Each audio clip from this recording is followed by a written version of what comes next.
Мэдисон, ну вот и ты. Как самочувствие? Все хорошо, спасибо. Немного волнуюсь, конечно. Это нормально. Первая поездка в другую страну всегда волнительна.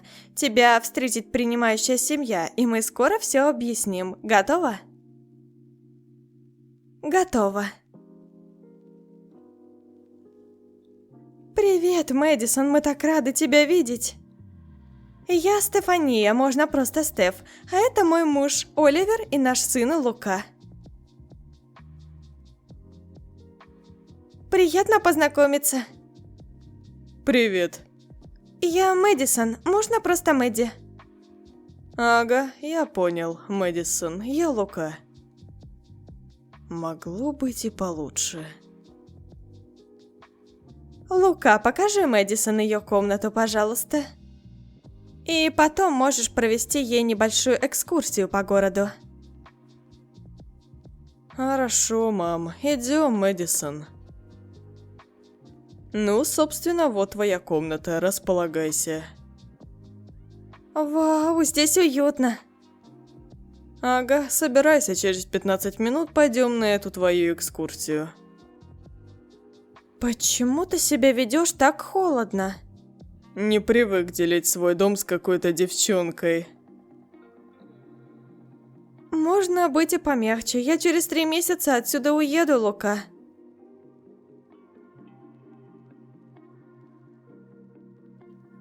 Эй, ты готова?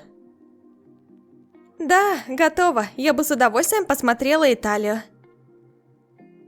Ладно, пошли. Это все так красиво. Ты, наверное, привык к этому. Знаешь, когда видишь это каждый день, оно теряет свое очарование. Жаль, мне бы хотелось жить в таком месте. Это просто как из книги. У нас в Америке нет таких мест. Ну, почти нет. Все современные и не такие живописные. Приятно слышать. Ты наверняка думала, что все города в Европе такие. Да, я ожидала увидеть больше таких мест. Тут все выглядит так, будто время застыло. Да, наш городок не менялся уже много лет. Вроде бы и не нужно, тут все гармонично.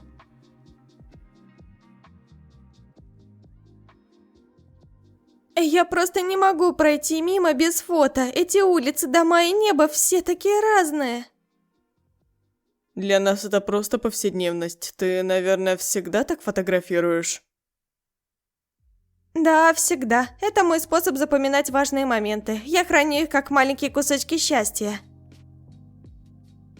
Иногда мне кажется, что эти старые дома слишком давно стоят на своих местах. Я привык к ним, а для тебя это что-то новое. Возможно, но это ведь не значит, что привычное не может быть красивым. Все зависит от того, как ты это видишь. Вот эта улица, она как сцена из фильма. Ты как-то по-особенному смотришь на все. Это интересно. Может, ты тоже начнешь замечать такие моменты. Когда ты живешь здесь все время, легко не замечать этих маленьких чудес. Может быть. Давай зайдем, там антикварная лавка. Ну, если тебе так хочется. Посмотри, он мне так понравился. Думаешь, мне пойдет? Не знаю, как хочешь. Все-таки возьму. Это место как будто создано для фотографий. Ты так любишь фотографировать? Обожаю. Это как коллекция воспоминаний. Лука, там кафе. Может, зайдем? Я там был уже 100 раз. Ничего интересного, лишь вкусное мороженое. Какой же ты скучный. Как ты вообще живешь? От тебя девушки не сбегают? Поверь, не сбегают. Наоборот. Да. Ладно, извини, если кажусь слишком болтливой. Все нормально. Ну, значит, пойдем дальше. Угу. Расскажи о себе, а то мы только про город говорим. Мне 19, день рождения у меня 30 августа. Больше ничего не скажу. Ого, у тебя день рождения за день до того, как я уеду. А почему больше ничего не расскажешь? Разве у тебя нету никаких увлечений? Увлечений? Ну, что тут рассказывать? Я обычно занимаюсь тем, что нравится всем. Плавание, футбол, путешествия. Но в целом ничего особенного. Но это ведь все-таки интересно. У всех есть какие-то увлечения, которые делают их уникальными. Может быть, но если мне не хочется об этом говорить, это не значит, что есть что-то необычное. Просто мне неинтересно обсуждать такие вещи. Ладно, а как ты вообще решаешь, что тебе интересно, а что нет? Я не решаю, просто делаю то, что нужно. Зачем усложнять? Я обычно нахожу что-то, что мне нравится, и погружаюсь в это. Знаешь, как в поисках своего пути. Да я понял, у каждого свой путь, бла-бла-бла, мой путь просто другой. Я не пыталась тебя развести на разговоры, просто интересно узнать, что тебе нравится. Все мы разные, вот и все. Понимаю, но не всем нравится говорить о себе, я не привык. Ну ладно, Лука, может ты хочешь показать мне какое-то крутое место? Я вообще не знаю, куда идти, кроме как к пляжу. Пляж это слишком банально. Есть одно место, которое тебе точно понравится, если хочешь посмотреть. О, что это? Где? Мы идем туда. О, это место выглядит как из другого времени. Где мы? Здесь, в старой части города, никто сюда почти не заходит, но мне нравится, тут все по-настоящему, без толп туристов. Это просто невероятно, как здесь красиво и умиротворенно. Здесь мало кто бывает, я приходил сюда, когда нужно было побыть одному. Ты часто сюда приходишь? Иногда, не всегда есть время для этого, да и не всегда хочется. Знаешь, я тоже иногда люблю уединение. Бывает, что окружающий мир становится слишком шумным и хочется просто побыть в тишине. Правда? Ты не кажешься такой, ты ведь все время разговариваешь и всем интересуешься. Это не значит, что я не ценю одиночество, я просто по-разному справляюсь с этим. Я думал, ты больше любишь шумные места, ты ведь американка, у вас там все время на виду много людей.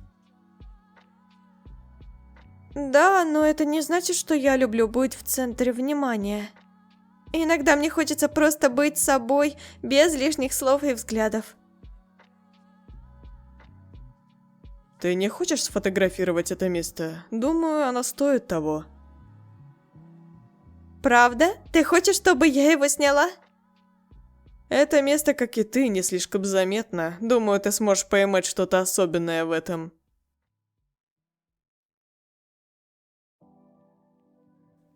Спасибо, что показал мне это место. Оно особенное.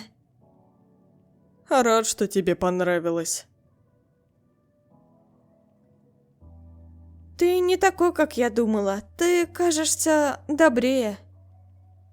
Тебе кажется, я не люблю открываться людям. Ясно. Не совсем так, я просто не привык делиться слишком многим. У каждого есть свои причины. Что за причины? Ты можешь не рассказывать, если не хочешь. Просто, когда слишком много людей узнает о тебе, это как будто теряет ценность. Все начинают ожидать от тебя чего-то, и ты постоянно чувствуешь, что должен что-то показывать. Я понимаю. Но, может, иногда важно просто быть собой, даже если никто этого не ждет? Ну, я не думаю, что это так уж важно. Мне не нужно всем показывать, кто я. В этом нет смысла. Но не кажется ли тебе, что если ты никогда не открываешься, ты как будто застреваешь? Ведь все эти «не показывать» и «не говорить» могут сделать жизнь пустой. Это твое мнение, я не вижу смысла тратить время на вещи, которые не изменят ситуацию. Ну, не все должны быть одинаковыми. Мы все по-разному воспринимаем жизнь. Ты, наверное, просто не любишь, когда кто-то слишком близко подходит к личному. Я не против общения, но не вижу смысла в глубоких разговорах. Это не мое. Я понимаю, просто, наверное, иногда не стоит быть настолько закрытым, но если тебе так удобно... Да, мне так удобно, так что давай не будем делать из этого проблему. Ладно, так что ты хочешь делать дальше? Покажешь мне еще что-нибудь? Ну, можно пройтись по старому мосту, там красиво. Звучит отлично, пойдем. Ну, если не хочешь много говорить, может, хотя бы расскажешь, почему ты здесь со мной так поздно? Разве у тебя нет вечерних дел? Я не люблю торопиться, иногда остаюсь здесь, чтобы не думать о том, что завтра нужно делать. Мне нравится просто смотреть на реку и все вокруг. Звучит как способ забыть обо всем. Все так делают, иногда нужно побыть наедине с собой, иначе начинаешь нервничать. Я понимаю, на самом деле в этом есть что-то успокаивающее. Иногда, когда шумит весь мир, мне хочется быть наедине с собой, чтобы просто почувствовать, что я живу. Не все понимают это, особенно те, кто всегда в поиске развлечений. Да, наверное, тебе тяжело представить, что кто-то может быть счастлив в тишине. Каждый живет по-своему. Не думаю, что тебе стоит думать обо мне так много. Ну, а ты не хочешь хотя бы попробовать поделиться чем-то? Не обязательно рассказывать все, но хотя бы чуть-чуть. Секундочку внимания, тут у нас реклама телеграм-канала автора. Подписывайтесь, кто хочет видеть спойлеры и продолжение, и новых проектах. Все дела. Подписываемся, ссылочка в описании. Да что ж ты такая любопытная, Мэдисон? Прости, мне просто интересно, я не специально. Не думаю, что ты поймешь. У каждого есть свои моменты, когда он просто хочет быть с собой. Я это понимаю, и если тебе нужно время, я не буду тебя торопить. Но ты ведь сам чувствуешь, что здесь с этим моментом, с этим местом ты можешь быть намного более открытым, даже если не хочешь этого признать. Знаешь, я не жду, что ты вдруг станешь совершенно другим человеком, но, возможно, со временем ты будешь чуть больше доверять тем, кто рядом. Может быть, но я не обещаю, что это будет легко. Никто не говорил, что будет легко, но, может, когда-нибудь ты поймешь, что доверие это не так страшно, как кажется. Просто мне важно, чтобы человек, который будет рядом со мной все эти 3 месяца, доверял мне. Я буду так чувствовать себя увереннее и комфортнее. Угу.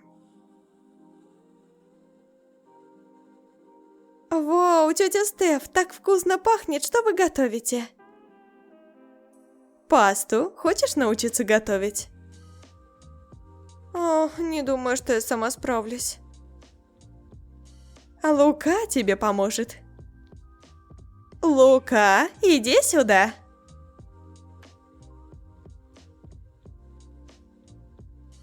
Что? Научи Мэдисон готовить пасту.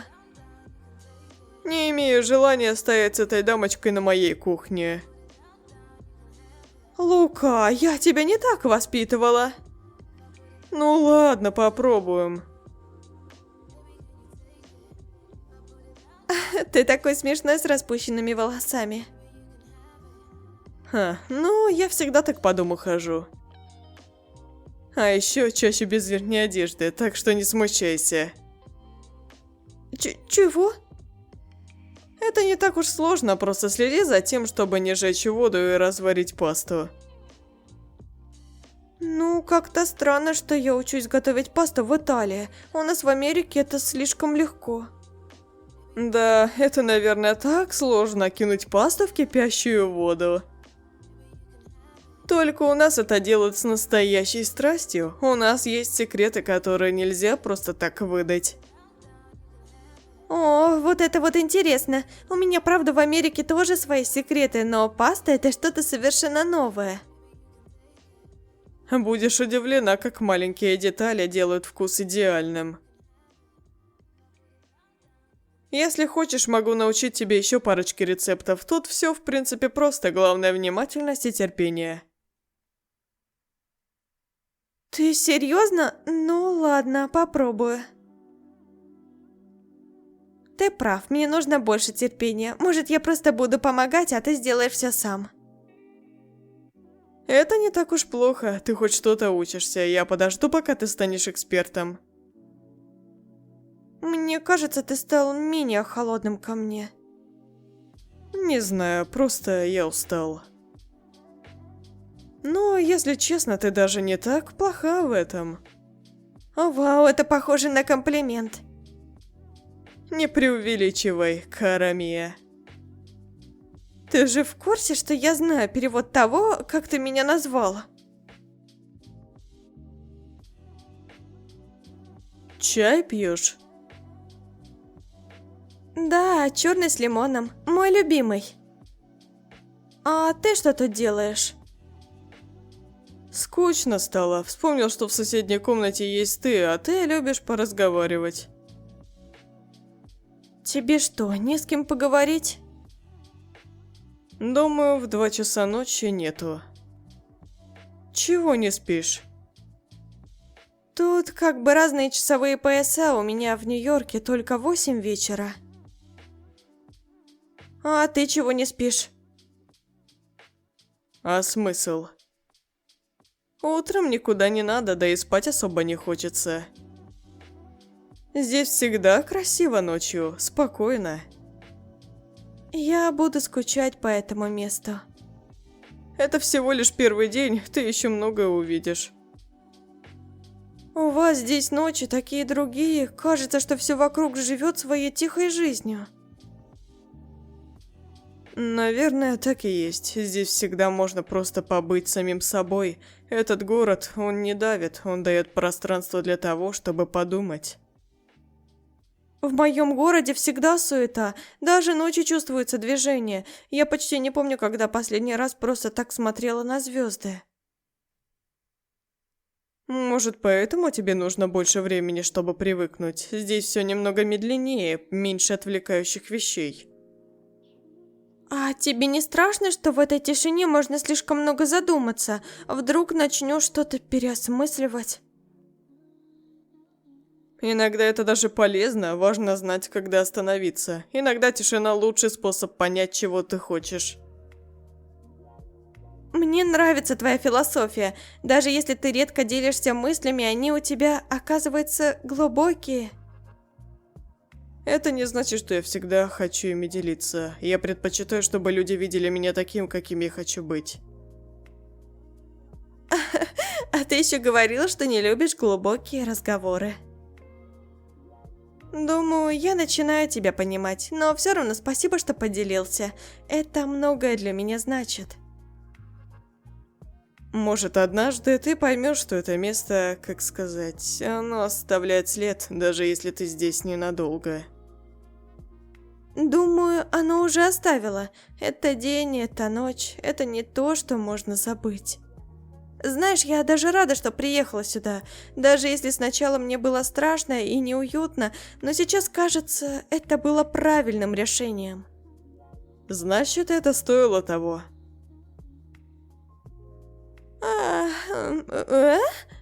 Доброе утро.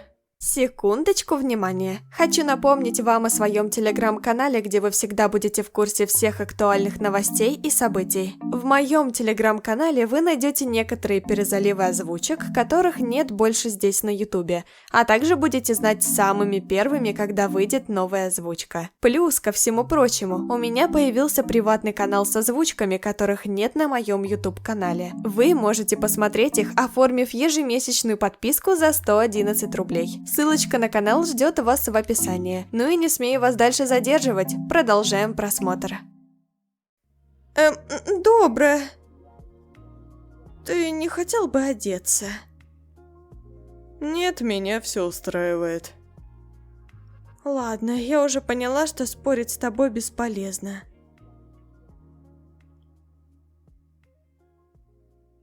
Ого, это просто восхитительно. У нас такого точно не найти. Это корнетто, не путай с круассаном. И чем же они отличаются? Круассан французский, а корнетто мягче и слаще.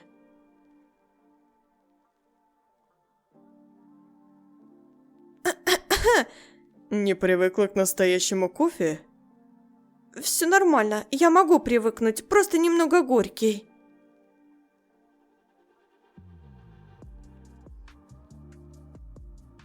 Лука, ты сегодня пойдешь гулять с друзьями? Возьми Мэдисон с собой. Зачем? Ей нужно познакомиться с твоими друзьями, пусть она почувствует себя как дома.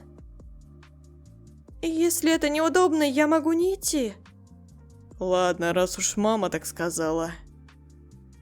Вот отлично, ты познакомишься с Маркой и Сарой, они милые ребята. Хорошо, спасибо.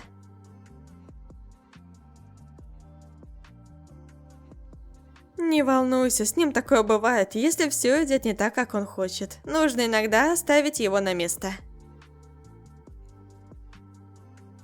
Слушай, раз уж мама решила, что ты пойдешь с нами, давай сразу кое-что проясним.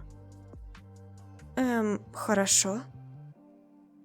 Ты не мешаешься, не перебиваешь, не задаешь лишних вопросов и вообще стараешься быть как можно менее заметней. И ясно? Ого, прям как правило выживания. Ты серьезно? Очень серьезно, Марка и Сара мои друзья, и я не хочу, чтобы они думали, что я таскаю с собой няньку. Хорошо, я постараюсь не мешать твоей идеальной прогулке. Отлично, мы понимаем друг друга. Лука, Что? ты всегда такой, холодный? Или это персонально для меня? Не персонально, просто я предпочитаю держать дистанцию.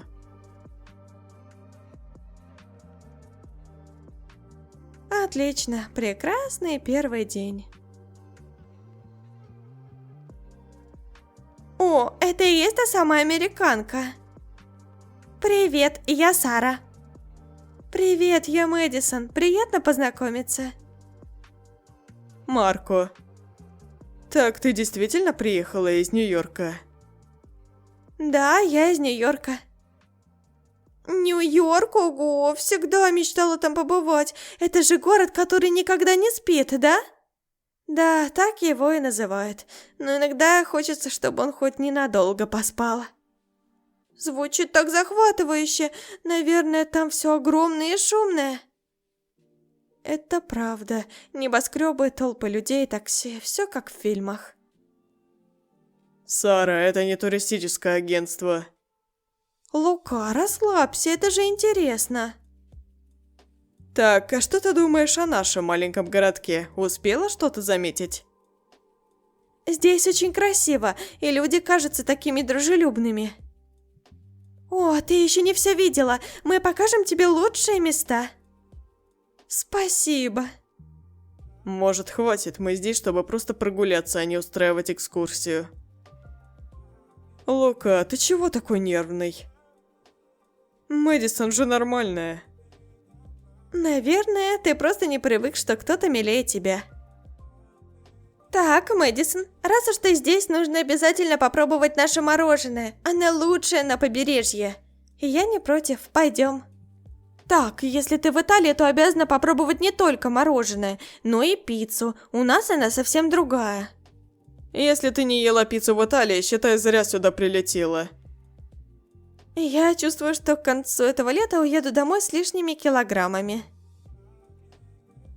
Но счастливая. Если ты сможешь все это пережить, здесь не Америка, здесь все по-другому.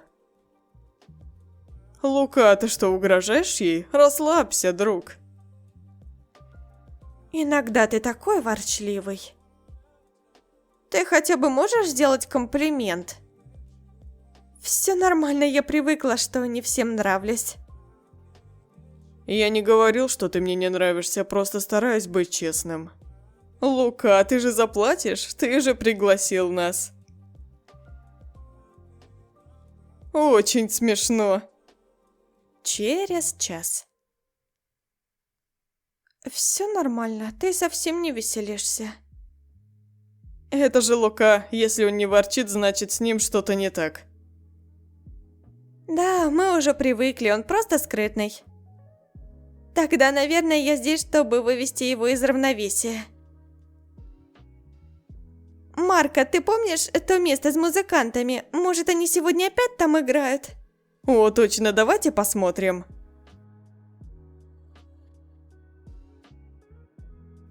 А они всегда такие энергичные? Всегда. Ты, кажется, их полная противоположность. Это плохо? Не сказала бы, просто удивляет. Они такие открытые, а ты будто все время отстраняешься. Может, потому что я не чувствую необходимости всем нравиться. Иронично, ведь Сара и Марк окажутся твоими близкими друзьями. Они мои друзья, но это не значит, что мы одинаковые. Ты правда думаешь, что я здесь лишняя? Пока не доказала обратного. Ты можешь говорить что угодно, но я уверена, что в глубине души ты не такой холодный. А я ведь и правда не такой. Уверена? Это что, очередная американская привычка видеть во всех хорошее? Может быть. Я просто не могу поверить, что ты на самом деле такой неприветливый. Ты не знаешь меня, и, наверное, лучше так и не узнавать. Ты не хочешь, чтобы я тебя знала, да? Все эти поездки, люди, это все временно, не вижу смысла слишком привязываться. Не думаешь, что из-за этого упускаешь что-то важное? Ты слишком много об этом думаешь, это просто мой способ защищаться. Не все привыкли к переменам. Я не привыкла, но пытаюсь научиться. Ты прав, многое в жизни меняется, но иногда это не так страшно. Ты думаешь, что я из-за тебя изменюсь? Нет, я не думаю, что ты изменишься ради меня, но может ты увидишь, что изменения – это не всегда плохо. Ты странная. Я думала, ты скажешь, что я слишком оптимистичная. Может и так, но я это уже говорил, правда? Все-таки ты стал немного теплее. Это не значит, что я с тобой в дружбе, но может я просто не хочу оставлять все так, как есть. Это уже прогресс. Ладно, просто не мешай мне слишком сильно. Обещаю не мешать. Ладно, пойдем найдем Сару и Марку. Ну какова же твоя причина недоверия, Лука? О, вот вы где. Мы уже начали думать, что вы потерялись. Мы просто немного замедлились. Лука показывал мне вид на реку. Вид на реку? Лука, не думала, что ты способен на такие жесты. Просто делал то, что ты хотела, Сара. Лука, ты что, становишься гостеприимным? Ну что, как тебе пока наша компания? Отлично, спасибо, что так тепло приняли. Мы всегда рады новым людям, особенно когда они такие милые. Не расточай комплименты слишком быстро, Марка. Просто честен. Посмотри, какие красивые фото получились. Очень здорово, ты отлично снимаешь. Спасибо, если хочешь, могу сделать тебе пару снимков на память. Было бы классно. Пошли к тому фонтану отойдем, пофоткаемся. Может, сразу фотосессию устроим? Лука, хватит. Ну надо же, кого я вижу, Лука, ты все еще таскаешься по этим улицам? Что тебе нужно, Эрен? А это кто? Новая подружка? Быстро ты двигаешься. Лука, это твой знакомый? Никак нет. О, брось, Лука, мы почти родственники, я же встречаюсь с Марией, помнишь ее? Ты мне не родственник, и Мария тебя бросила, или ты забыл? Забавно, она бросила тебя первым, а потом мы хорошо провели время. Уходи сейчас же! Тебе не надоело быть телохранителем, Марко? Может, я просто хотел поговорить, а он сразу лезет в драку. Хватит болтать, уходи. Тебе не касаются мои отношения с Марией. Что, Лука, все еще играешь в примерного мальчика?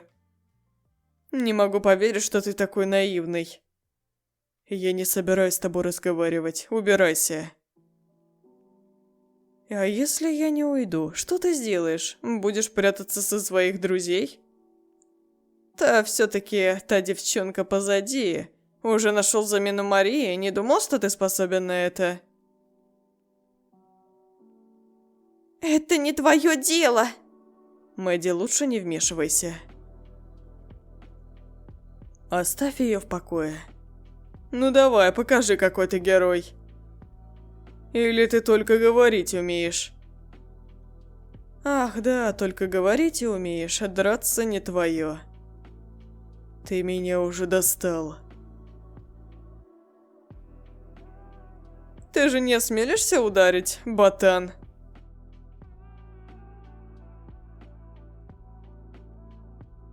Лука, нет! Марко, сделай что-то!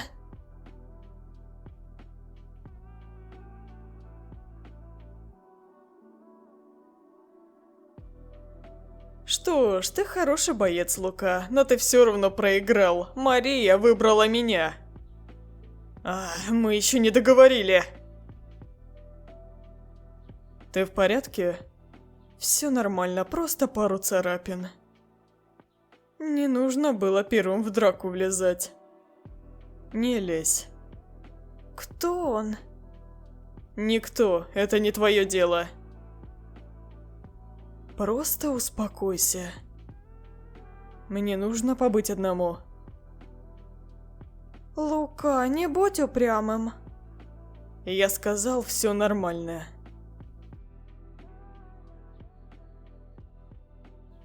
Он всегда такой?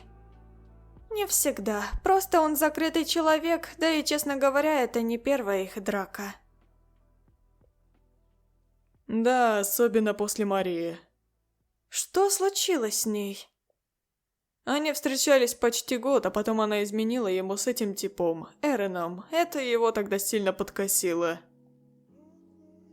Походу, именно это причина его недоверия, но, возможно, я ошибаюсь. Он сделал вид, что справился, но внутри все по-другому.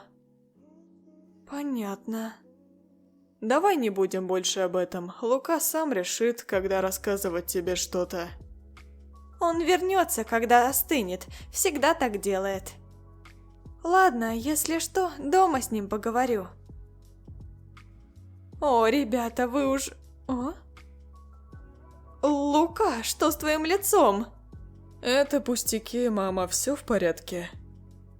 Пустяки? Ты что, с ума сошел? Лука, это серьезно. Нужно обработать раны. Не надо, я сама справлюсь. Лука, ты не должен откладывать это. Может пойти инфекция. Нет, ты сейчас идешь со мной. Я не хочу, чтобы ты заразил эти раны.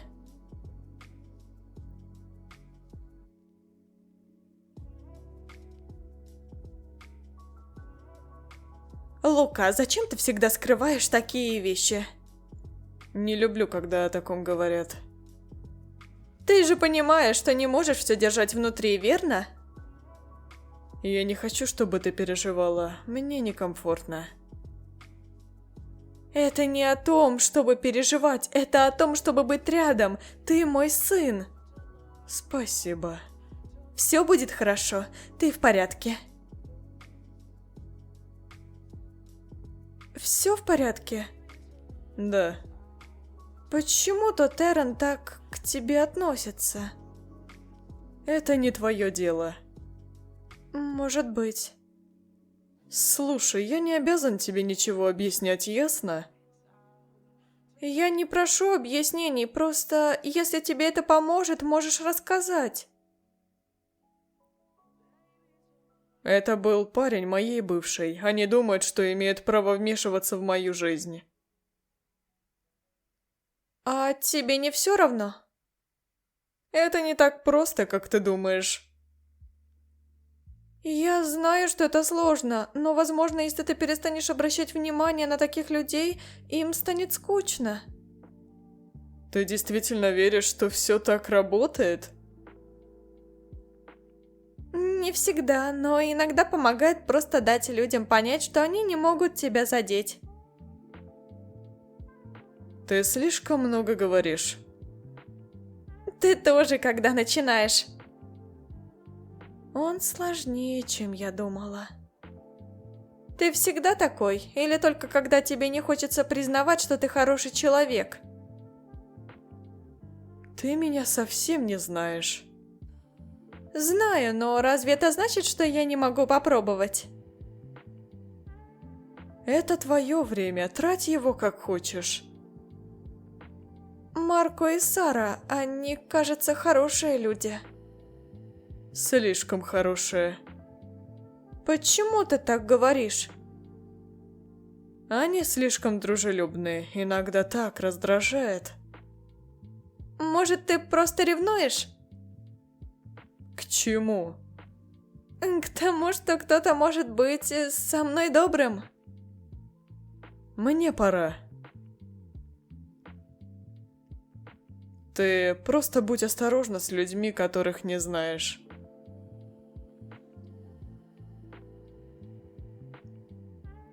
Первый день и сколько всего произошло. Лука, он скрывает что-то. Иногда он кажется ужасно раздражающим, а иногда ранимым. Не знаю, пойму ли я его за это лето, но что-то мне подсказывает, что впереди нас ждет еще много сюрпризов.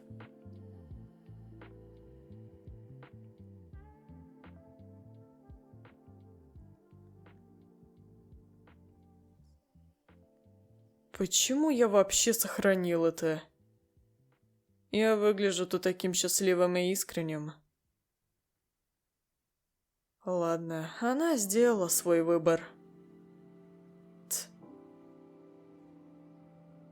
Все в прошлом, пусть там и останется. Доброе утро. Доброе утро, дорогая. Как спалось?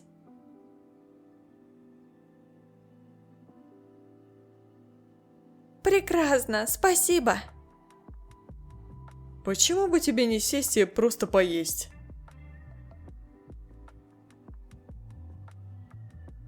Лука, может, ты все-таки попробуешь быть более любезным? Я любезен.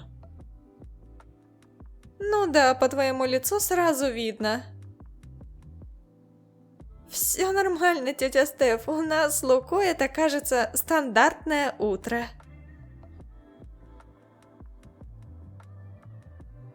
Кто это с утра пораньше?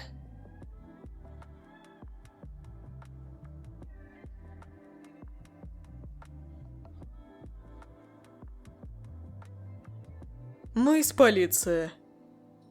Здесь проживает Лука Бруно. Нам нужно задать ему несколько вопросов. Оливер, это к Луке. Ко мне? Полиция? Это какая-то ошибка. Это касается вчерашней драки. Мы получили заявление от пострадавшей стороны. Пострадавшей стороны? Ну, Лука, что происходит? Ничего серьезного, мама, это недоразумение. Это ведь тот парень, Эрон, он сам спровоцировал. Вы свидетель? Ну, я... А она тут ни при чем. Я адвокат, и я поеду с вами. Отлично. Вы очень переживаете за Луку. Конечно, переживаю. Он мой сын, и он сам делает свою жизнь сложнее, чем она должна быть.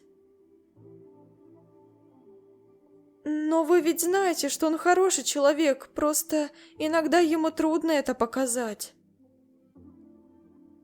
Лука всегда был таким, упрямый и вспыльчивый, но его сердце на месте. Он сказал, что защищал своих друзей, это важно. Это важно, но он должен научиться защищать себя иначе. В этот раз ему повезло, что Оливер был рядом. А что было бы, если бы не было? Он мог бы попасть в еще больше неприятности. Мне кажется, он просто боится. Боится? Боится потерять тех, кто ему важен. Он же защищал Марку и Сару, значит, они для него не просто друзья. Возможно, ты права, но Мэдисон, Лука редко кого-то впускает в свой мир. Это сложно для него. Он больше, чем кажется на первый взгляд. Ты начинаешь его понимать, это хорошо. Вы когда-нибудь говорили ему об этом? О чем? О том, что вам важно, что он чувствует, что вы понимаете, почему он так поступает. Лука непростой человек, когда он закрывается, пробиться через эту стену настоящее испытание. Иногда я боюсь, что если буду слишком давить, он совсем уйдет в себя. Он может казаться холодным, но мне кажется, он все понимает, даже если не показывает. Ты добрая девочка, Мэдисон. Луки не всегда так везет с теми, кто его окружает.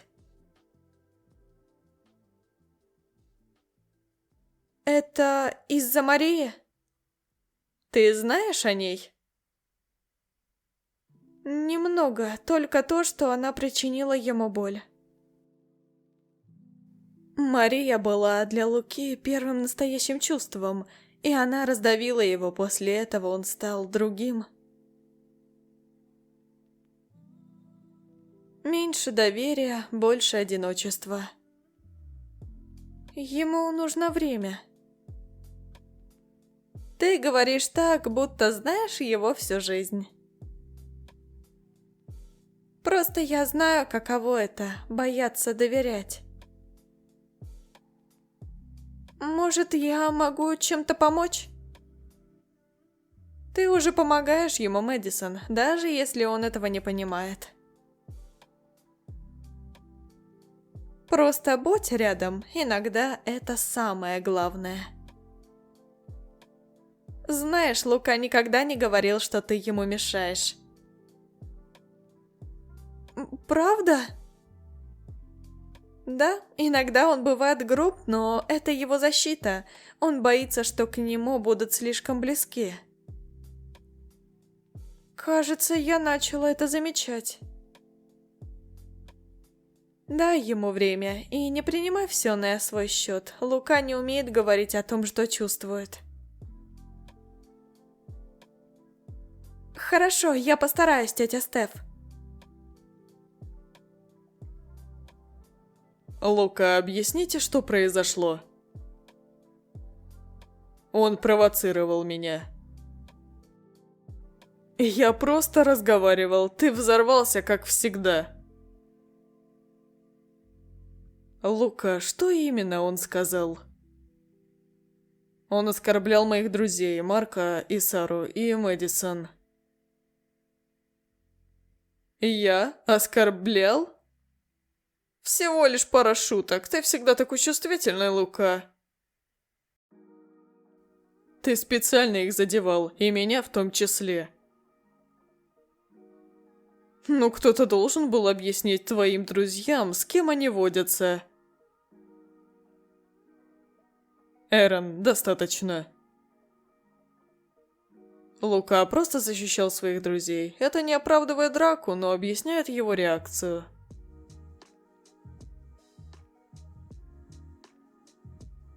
Мы рассмотрим это. Пока что подпишем подписку о невыезде из страны. До встречи, Лука.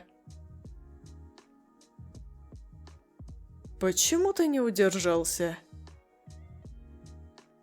Он задел моих друзей. Если бы я промолчал, они бы подумали, что я с этим согласен. Это не оправдание, Лука. Ты должен уметь контролировать себя.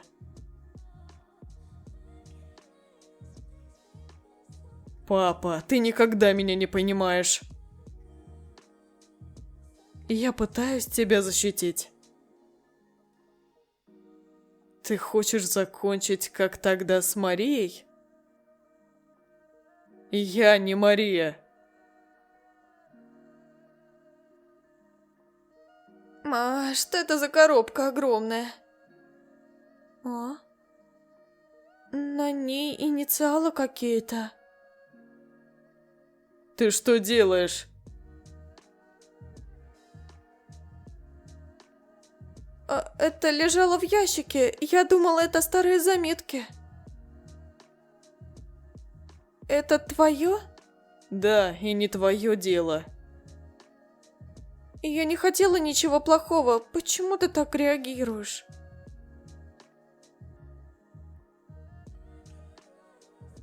Потому что ты не понимаешь. Подожди, ты хранишь это здесь, значит, это важно. Что в этой тетради? Ты не отстанешь, да? Нет. Это моя музыка. Музыка? Ты пишешь песни? Писал когда-то. Почему бросил? Потому что это бесполезно. Ты даже не дал мне послушать. Это не твое дело, Мэдди.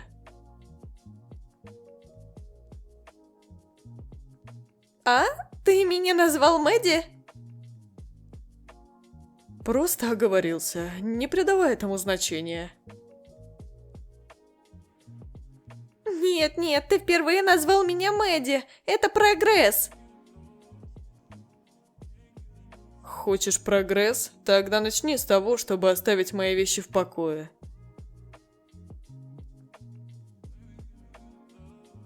Знаешь, музыка это не бесполезно. Это способ говорить, даже если ты не хочешь, чтобы тебя слышали. А ты вдруг эксперт, да? Нет, но я знаю, что иногда лучше поделиться, чем сжигать все внутри. Ты ничего не понимаешь, Мэдисон.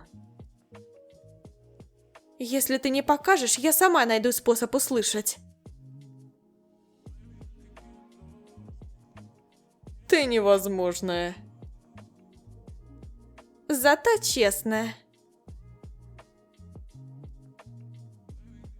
Вот, но если ты кому-то расскажешь...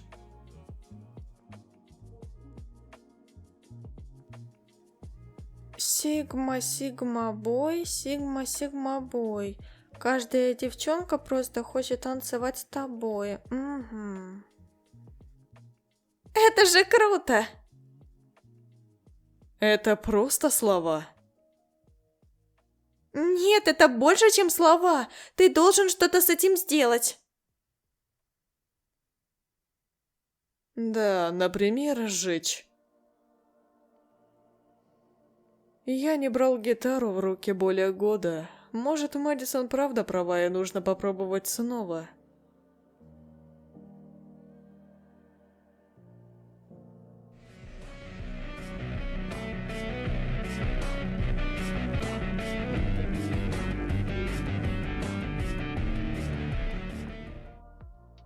Ты все-таки решил сыграть? Ты что здесь делаешь?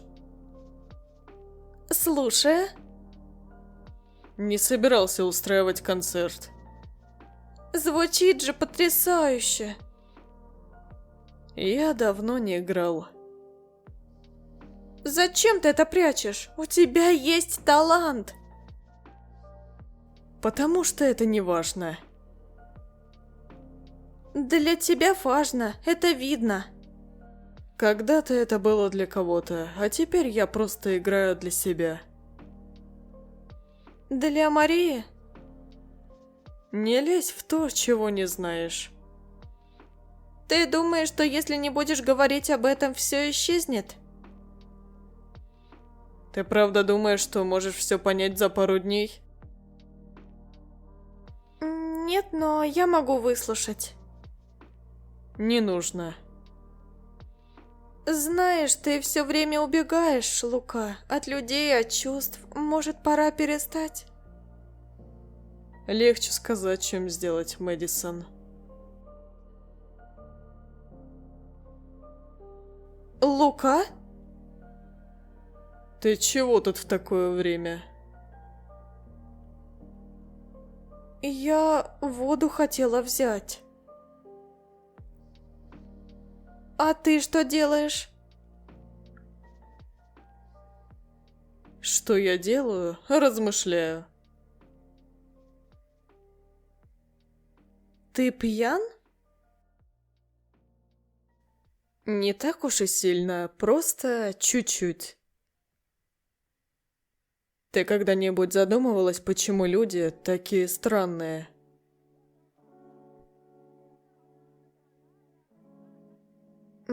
Странные? Да, сначала они что-то обещают, говорят, что всегда будут рядом, а потом раз и их нет.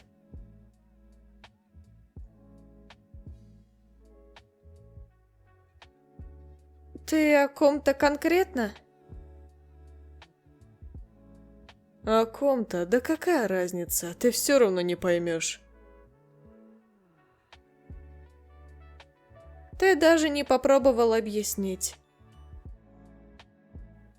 Иногда мне кажется, что я всем не нужен, что люди рядом просто потому что... неважно.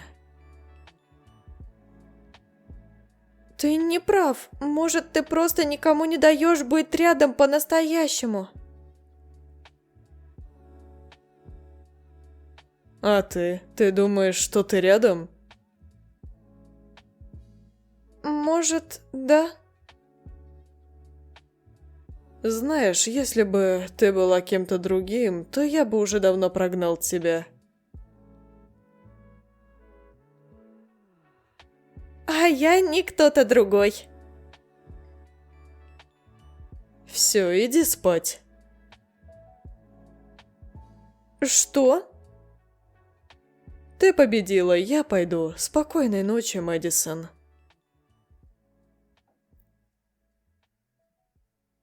Лука,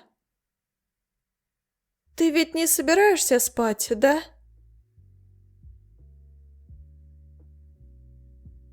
Ты опять?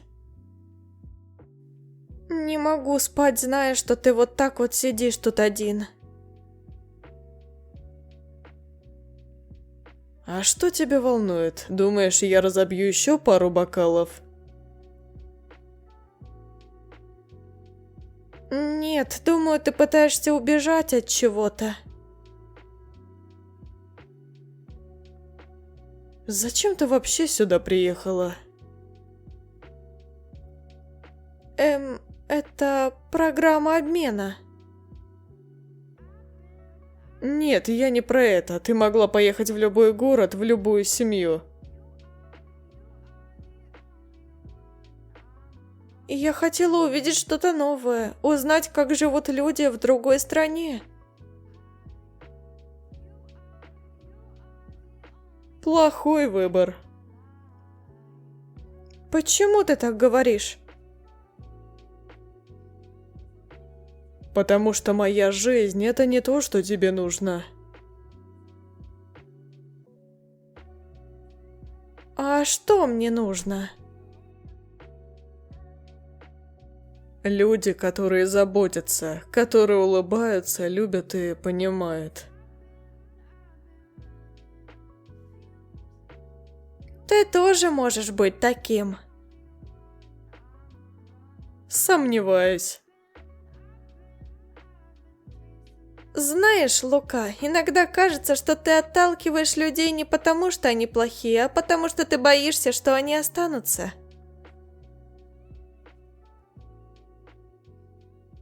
Что? Ты боишься, что если кто-то останется, то ему придется увидеть тебя настоящего.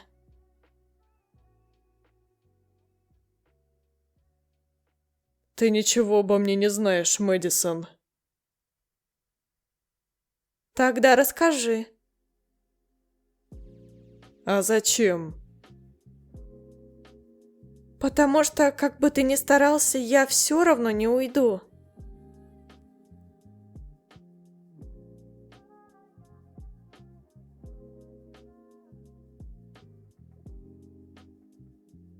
Ты странная, знаешь. Ты это уже говорил. Не засиживайся, утром рано вставать.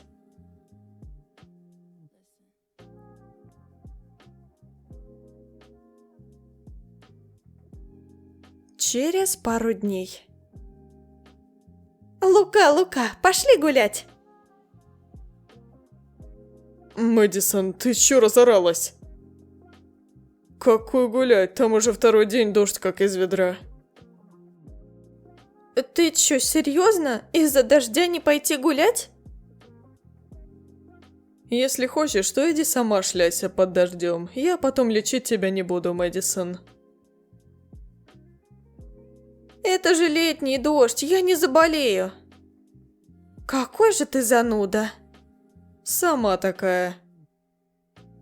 Ладно, пойду сама гулять. Смотри, не заблудись на улицах Италии. Точно не пойдешь? Абсолютно. Ну, если вернешься вся мокрая и грязная, это твои проблемы.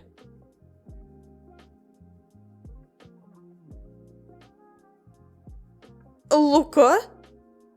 Ты серьезно? Я 30 минут назад говорил, чтобы ты не шлялась под дождем, а ты тут скачешь, как... Как кто? Как человек, которому все равно, что он может заболеть. Это же просто дождь. А ты зачем пришел? Ты даже не взяла карту или телефон. Что, если бы ты заблудилась? Значит, ты все-таки беспокоишься? Да ладно, просто не хочу объяснять твоим родителям, как ты исчезла где-то в Италии. Ты ненормальная гулять под таким ливнем. Да, но тебе нравится эта ненормальность во мне. Ты сводишь меня с ума. Это хорошо или плохо? Еще не решил. Бай-бай. Признайся, это весело. Да, особенно когда мои мокрые ботинки теперь весят как 2 кирпича.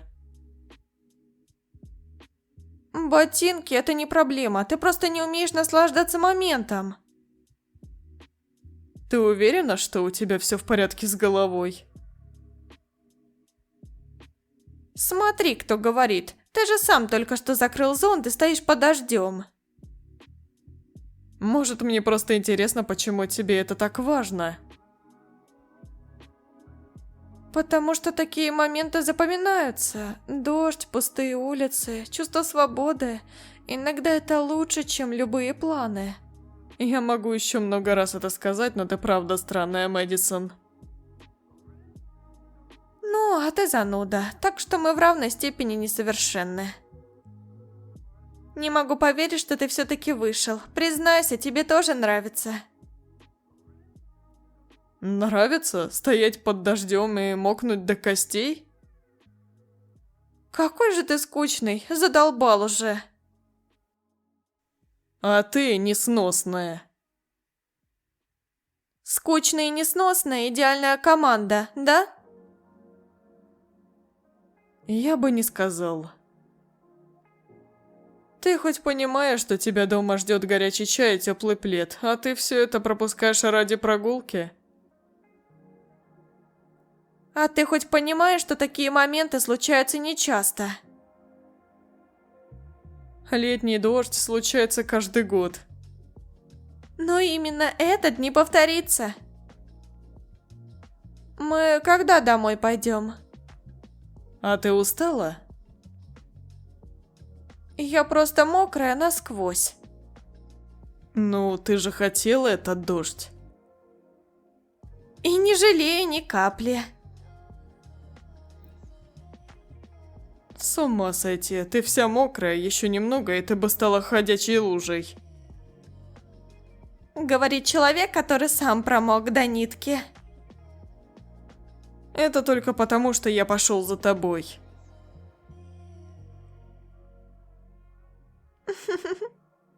Что? Ты выглядишь как мокрая курица. А ты как маленький промокший жалкий котенок.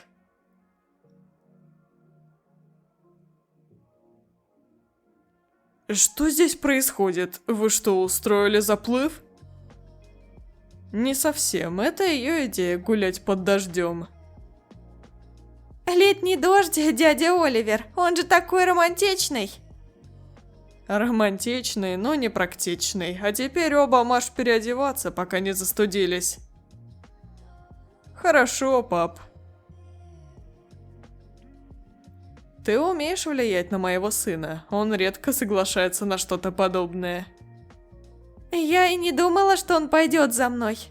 А он пошел. Запомни это. Лука, ты готовишь чай? А ты думала, я совсем бесполезный? Я думала, ты не пьешь чай, а только кофе. Иногда чай помогает, особенно после дождя. Ты умеешь удивлять. Я даже не стараюсь. Ну, спасибо за честность. Будешь печенье? Ты удивительно щедр сегодня. Не привыкай. Ты правда думала, что я пойду с тобой гулять под дождем? Честно, нет, но ты пошел. Ладно, я сдамся на сегодня. Но завтра никаких прогулок, понятно? Посмотрим.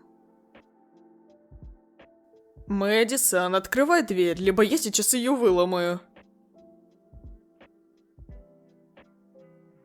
Ты чё, на ключ закрылась?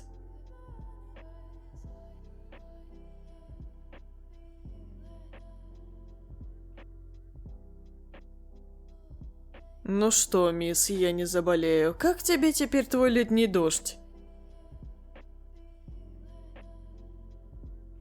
Это просто совпадение. Совпадение? Ты выглядишь так, будто с тебя сбил автобус. Какой ты добрый. Лежи, я сейчас что-нибудь принесу.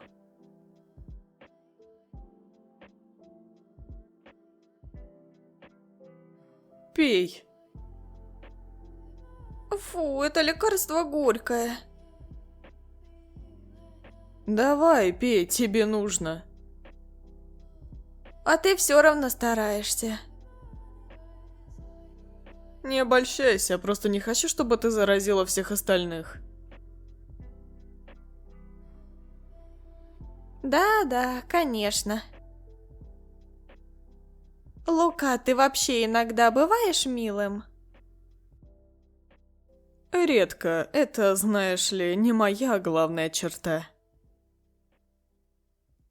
Но все равно спасибо. Ты всегда такая упрямая? Я просто знаю, чего хочу. И что же ты хочешь сейчас? Просто выздороветь. Тогда отдыхай, ты выглядишь так, будто вот-вот упадешь в обморок. Останешься? Сначала выпей лекарство, посижу с тобой, пока ты не уснешь.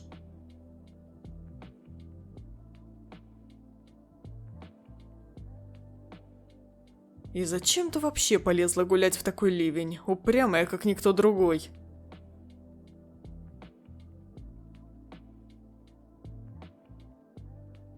Лука, ты все еще здесь? Ты не должна говорить, спи. Я думала, ты уйдешь.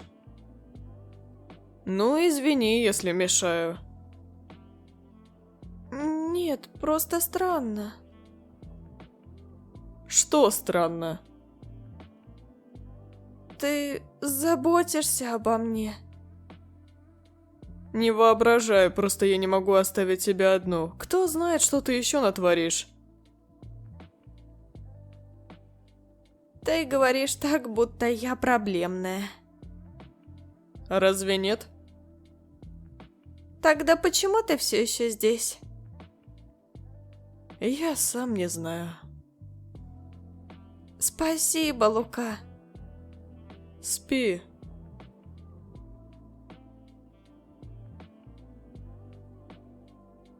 Ты жива? Доброе утро. Я думаю, что да. Отлично, значит, мама зря не волновалась. Скажи честно, ты всю ночь просидел со мной? Нет, я ночевал в соседней стране. Очень смешно. Я тебе там обед сделал, сядь поешь, потому что мама не успела приготовить. Ты приготовил сам? Нет, попросил соседа. Ты умеешь заботиться. Не обольщайся, я просто хочу, чтобы ты выздоровела и перестала быть моей проблемой. Конечно, все ради тебя. Ты всегда такой добрый с больными. Только с упрямыми, которые гуляют под дождем. Ладно, я заслужила.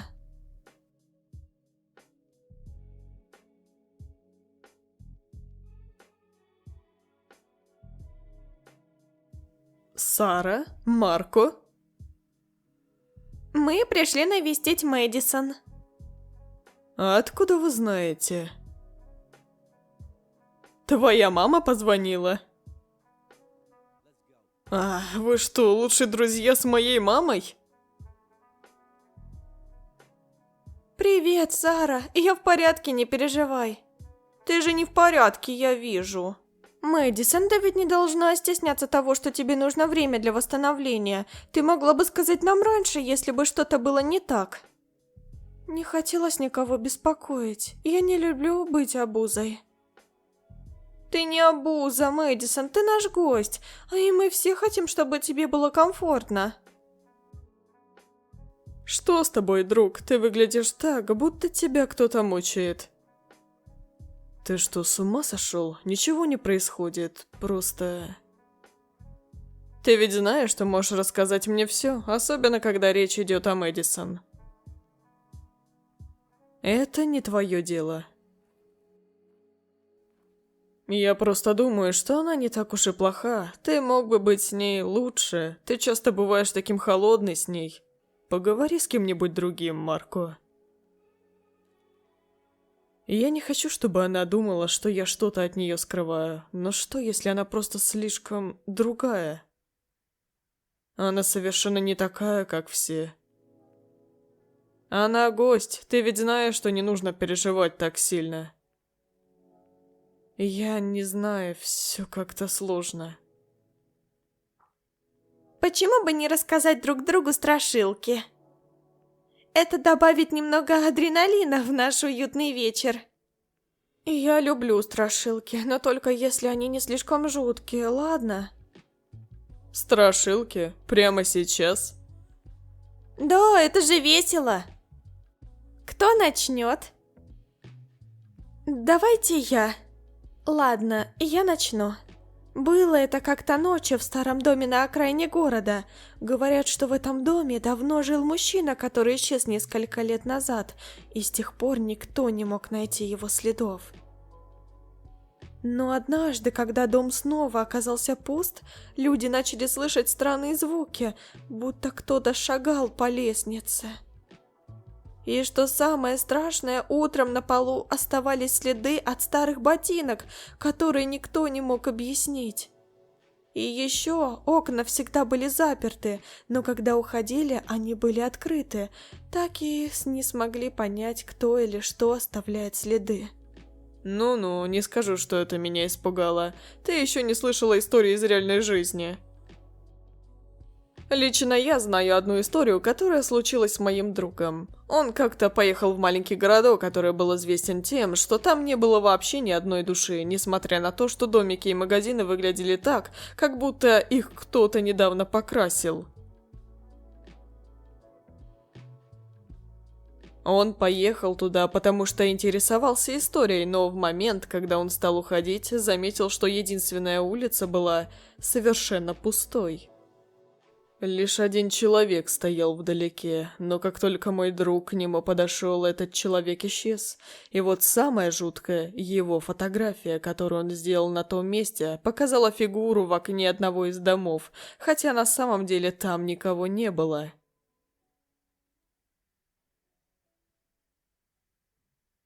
Это часть ваших страшилок? Не смешно. Лука, ты когда за водой ходил, что-то сделал? Нет, я только воды попил. Подождите. У соседей тоже света нет. Похоже, это из-за погоды. Ну, конечно, свет моргает, как в фильме ужасов, а ты так спокойно реагируешь. Лука, где свечки или фонарики? Сейчас принесу. Вы это слышали? Это точно ветер? Наверное, что-то сорвало с крыши. Останьте здесь, я проверю. Нет, я пойду с тобой. Оставайся здесь. Ну уж нет. Ладно, только аккуратно. Это просто ветка, ты чего? Ну, я не привыкла к таким ситуациям, прости. Тихо. Что там? Не знаю, тут какие-то следы, но они свежие. Я не хочу дальше идти. Просто стой за мной. Лука, сзади тебя!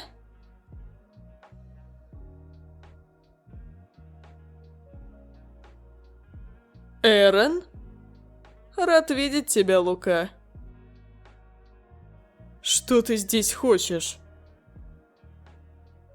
Узнал, что у тебя гости, хотел познакомиться поближе.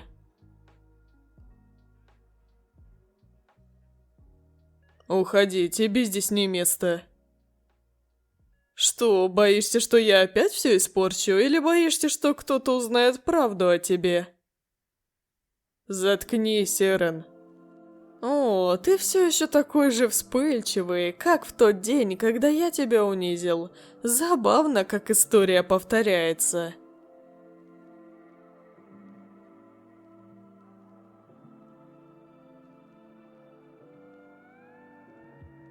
И еще слово, и я тебе объясню, почему тебе не стоит сюда возвращаться.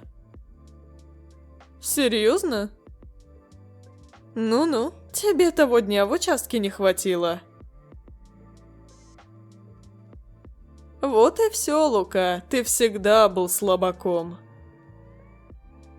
Не понимаю, зачем ты вообще связываешься с ним? Ты ведь, кажется, умная девушка. Не лезь к ней, я не отдам тебе Мэдисон. Видимо, тебе еще предстоит узнать, как он все портит вокруг себя. Закройся уже, Эрен. А что, я не прав? Ты ведь все время сам все рушил, Лука. Друзей, отношения, или мне напомнить, как ты Марии позволил уйти кому-то лучше? Лука, не надо. О, какой трогательный момент. Ты теперь защищаешь его? Это мило, но бесполезно.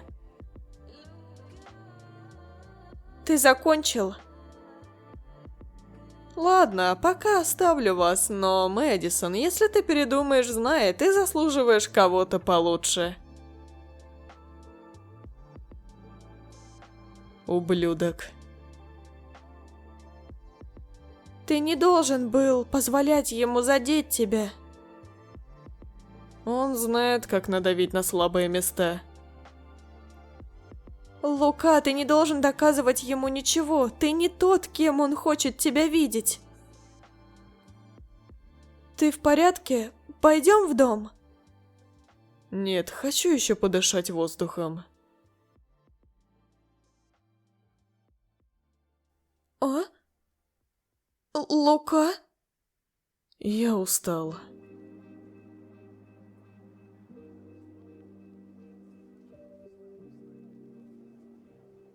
Все хорошо. Все будет хорошо.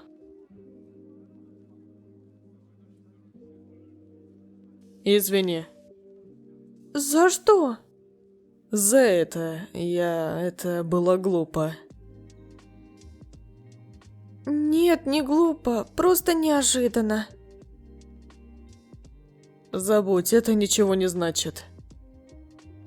Для тебя, может, и ничего. Пошли, уже поздно. Нужно провести ребят домой. Лука, ты что, хочешь поиграть?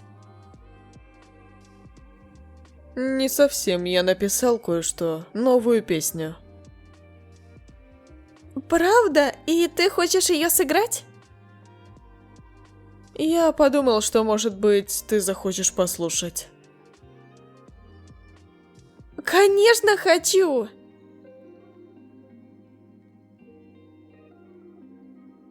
Это еще не все, я работаю над словами. Лука, это потрясающе! Ты так думаешь? Абсолютно! Ты собираешься что-то с этим делать? Я не знаю, может быть, попробую записать. Это отличная идея. У тебя есть стиль, который людям точно понравится. А ты бы помогла? Еще спрашиваешь, конечно, помогу. Ладно, тогда начнем. Ну что, музыкант, готов к работе? Ты серьезно настроена? Конечно, ты сказал, что хочешь записать песню, а я тут как твой менеджер, так что за работу. Менеджер? Да ты, кажется, уже чувствуешь себя звездой. Нет, это ты будешь звездой, а я просто хочу, чтобы ты реализовал свою идею. Что-то не так. Я думаю, текст нужно доработать. Тут есть идея, но может стоит добавить что-то личное? Например, то, что чувствуешь сейчас. Ты думаешь, этого недостаточно? Нет, просто мне кажется, что песня станет еще сильнее, если ты покажешь свою искренность. Возможно. Я думал, ты будешь смеяться. Смеяться? Ты на приколе? Эта песня, это ты. Ты такая странная, Мэдисон. А ты только это заметил? Не. Ты правда думаешь, что я смогу? Я знаю, что сможешь, и если нужно, я помогу. Я думал, что все будут смеяться, если я вообще решу что-то с этим сделать. Ну, тогда ты выбрал не тех людей. Я верю в тебя, и я не буду смеяться. Впрочем, если ты начнешь петь что-то совсем странное, то буду смеяться. Но это будет от восторга, обещаю. Ты не одна в этом мире, знай. И несмотря на темные ночи, ты можешь сиять. Это уже почти готово. Ты действительно нашел слова. Честно говоря, я сам не ожидал, что выйдет так быстро. Тогда ты мне поможешь еще с одной вещью? Ты не хочешь спеть со мной, чтобы поддержать? Я петь? Лука, ты хочешь, чтобы я распугала всех слушателей? Ты что, никогда не пробовала? Ну, иногда в ванной пою, но вряд ли ты захочешь это слышать. Давай хотя бы попробуем, ты же обещала поддержать. Ладно, ладно, но только потому, что я верю в твои песни. Ты даже не представляешь, как это поможет мне. Ну, ты явно не так плохо поешь, как ты говорила. Я даже не ожидала, что мне так понравится, хотя, наверное, мне нужно еще немного тренироваться, чтобы не пугать людей своим голосом. Мне кажется, если мы будем продолжать, ты сможешь создать что-то свое. Может быть, но знаешь, я никогда не думала, что буду петь на публике или сочинять песни. Мне всегда казалось, что это не для меня. Почему ты так думаешь? Почему бы не попробовать идти дальше? Может быть, в тебе есть что-то большее, чем ты думаешь? Я не знаю, возможно, ты прав. Ты не такой, как я думала. Тот Лука, которого я знала всегда, был такой закрытый, а сейчас ты... Я не ожидала, что ты так откроешься. Угу. Ну нет, музыка это не для меня. Ты не должна бояться того, что тебе нравится. Не важно, что думают другие, главное это то, что ты сама чувствуешь. Ты правда веришь в это, да? Ты хочешь, чтобы я пробовала? Да, потому что когда я что-то делаю, я знаю, что мне стоит идти до конца, и ты тоже можешь. Хорошо, я попробую. Вот и отлично. Совместное дело всегда сближает, и он уже потихоньку мне открывается. Привет, Мэдди, все хорошо? Аврора, старшая сестра Мэдисон, ей 22, Мэдисон 18. Привет, Аврор. Да, все хорошо, я хотела поговорить на самом деле. И я тут начинаю понимать, что, возможно, я совсем не так себя знала, как думала. О, что случилось? Да, все хорошо, просто я вчера пела с Лукой. Не смейся. Я реально пыталась поиграть на гитаре, и это было странно, но в то же время круто, я даже не думала, что мне понравится. Подожди, ты серьезно? Мэдди, ты никогда не говорила, что хочешь заниматься музыкой? Это круто.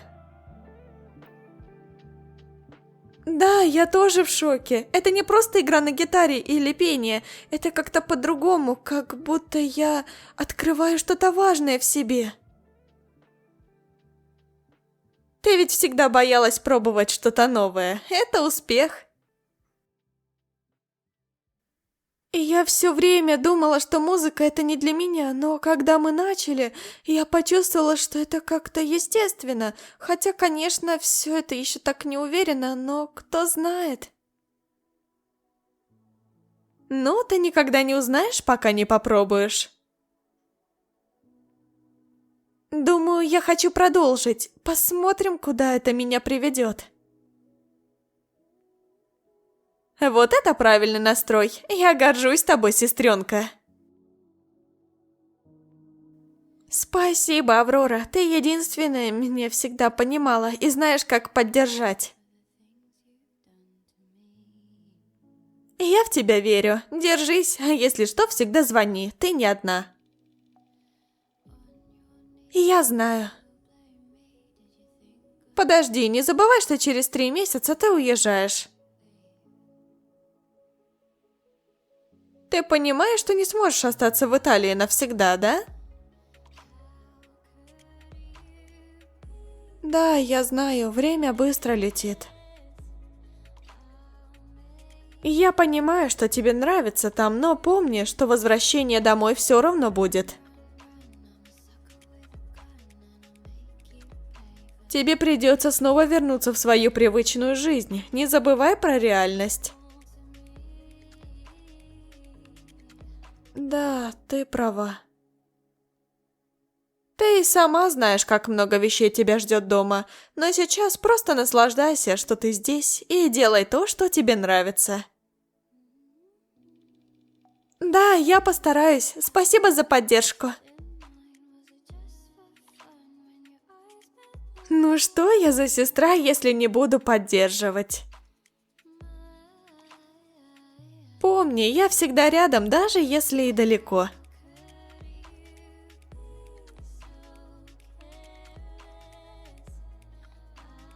Мэдисон, ты как? Да, все в порядке, с сестрой говорила. Не хочешь прогуляться или в кино сходить? В кино? Ты и кино? Не ожидала, что тебе нравится подобное. Ну да, почему бы и нет?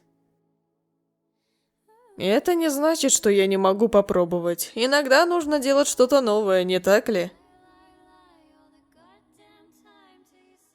Мне кажется, тут есть подвох. Ты серьезно предлагаешь пойти в кино? Да, серьезно. Ты ведь не откажешься. Нам обоим нужно немного отвлечься. Ладно, давай. Кто бы мог подумать, что ты такой скрытый романтик? Тебе это только кажется, но ты согласна пойти, так что не валяй дурака. Лука, ты что, совсем не любишь попкорн? Не особо, все это слишком сладкое или слишком солено. Не понимаю, как люди могут его жевать, не раздражаясь от шума. Ты даже не пробовал его нормально, ты ведь просто не знаешь, как это вкусно. Давай, попробуй хотя бы один кусочек. Попробуй. Ну ладно, ладно, не настаивай. В общем, я пробую, но не обещаю, что стану фанатом. Посмотрим, посмотрим. У тебя нет выбора, я все равно буду заставлять тебя есть его, пока тебе не понравится.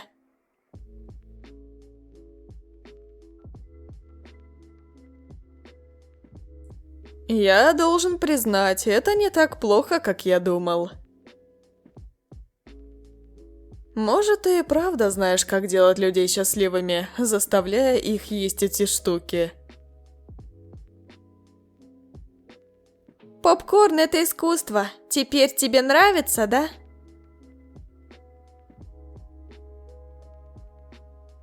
Хорошо, мне нравится. Не знаю, может, ты и правда уговорила меня.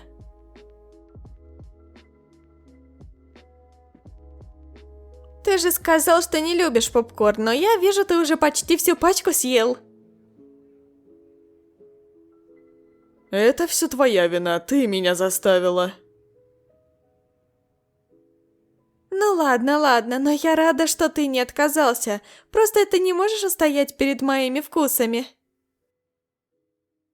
Ты точно знаешь, как заставить меня делать то, что ты хочешь, не так ли? Я не заставляю, я просто показываю тебе, как это может быть интересно, а ты уже сам решаешь, идти ли за мной.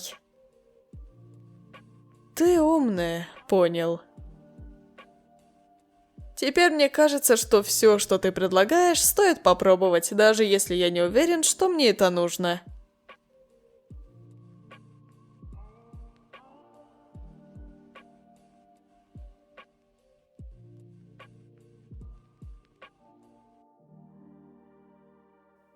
Мария?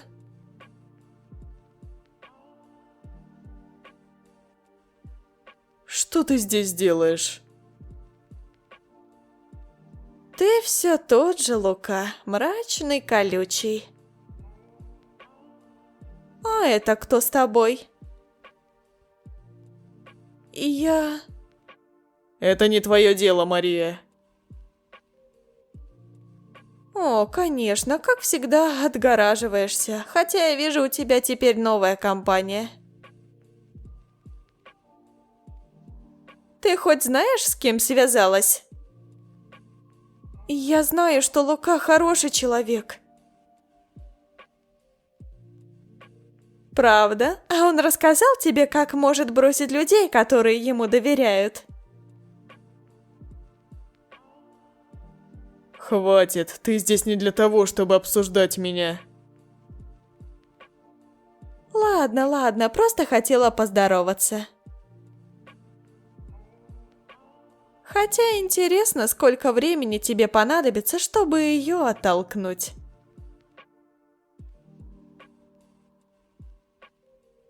Ты не изменилась, все та же манипуляторша. А ты все тот же гордец, который не способен прощать. Прощать после того, что ты сделала? Ты даже не представляешь, как много я хотел забыть. Я ведь извинилась, но ты всегда был таким упрямым. Извинилась? Ты просто пыталась оправдать себя. Может, это не лучшее место для такого разговора? Ах, какая смелая. Ну ладно, мне пора. Но, Лука, помни, ты всегда остаешься собой, и это не комплимент. Ты в порядке? Да. Если хочешь поговорить, я здесь. Угу.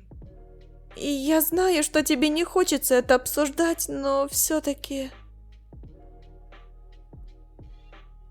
Что? Она задела тебя, это видно. Конечно, задела. Это Мария, она всегда знала, куда бить. Она правда была настолько важна для тебя?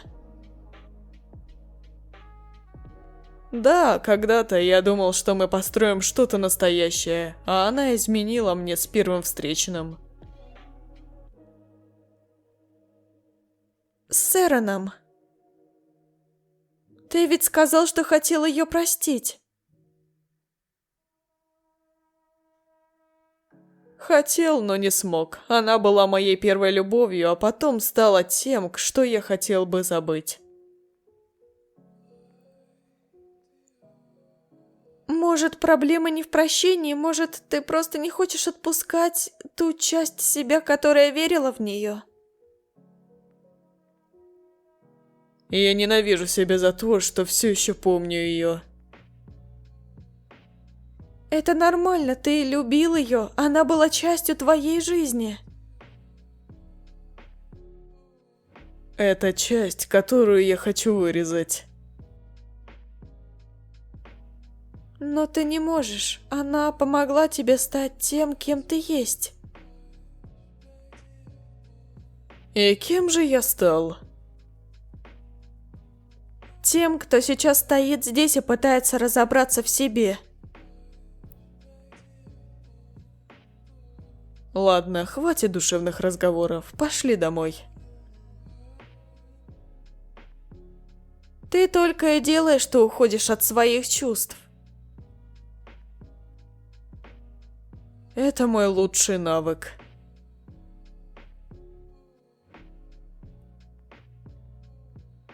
Да? Ты еще не спишь? Нет, что-то случилось? Просто хотел сказать спасибо за сегодня. За что? За то, что заставляешь меня делать то, чего я обычно избегаю. Значит, тебе понравился попкорн. Иди спать, завтра расскажу. Тю.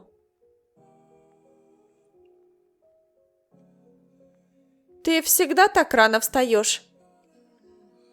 Доброе утро, кто-то должен. И что ты планируешь на сегодня, мистер Кофе и Круассаны? Разве я должен отчитываться? Нет, но мне скучно, так что лучше придумай что-нибудь интересное. А ты уже придумала? Почему бы не поехать куда-нибудь за город? После того, как ты умудрилась заболеть от прогулки под дождем? Ну, я же выжила. Ладно, у нас есть за городом дача. Но если ты снова попадешь в беду, это не моя вина. Это твоя обязанность, как моего... Как кого? Как моего личного гида по Италии. Отлично. Оденься потеплее, сегодня прохладно.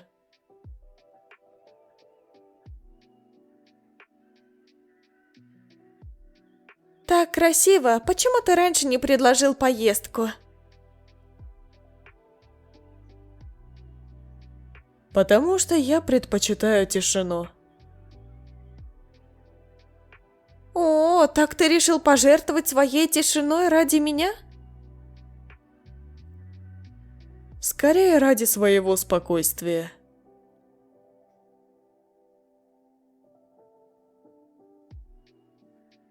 Я думаю, нам стоит остаться здесь на пару дней. Что? Ты серьезно? Ты собираешься поставить свою жизнь на паузу ради меня? Ну, как сказать, это не только ради тебя, просто я чувствую, что нам обоим нужно немного отдохнуть от города. Я не могу поверить, что ты предлагаешь мне провести выходные здесь. Ты обычно не любишь лишних людей в своей жизни.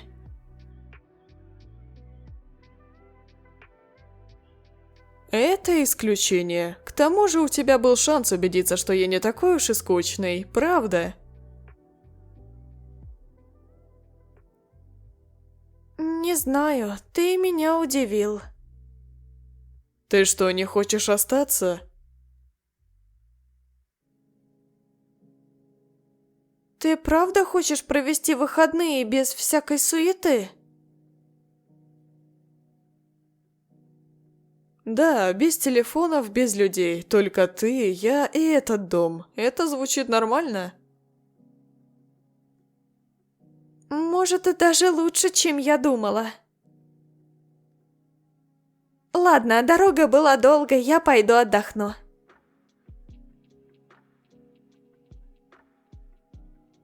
Да где же этот Лука? Искать мне теперь его по всему участку.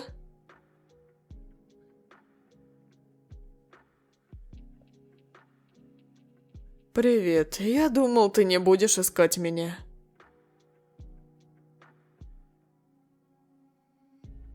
Ты тут долго? Да, иногда я прихожу сюда. Это место, оно помогает мне успокоиться. Я понимаю, но ты совсем не сказал, куда уходишь, и я переживала. Извини, просто иногда мне нужно уединение, чтобы не думать о всех этих проблемах.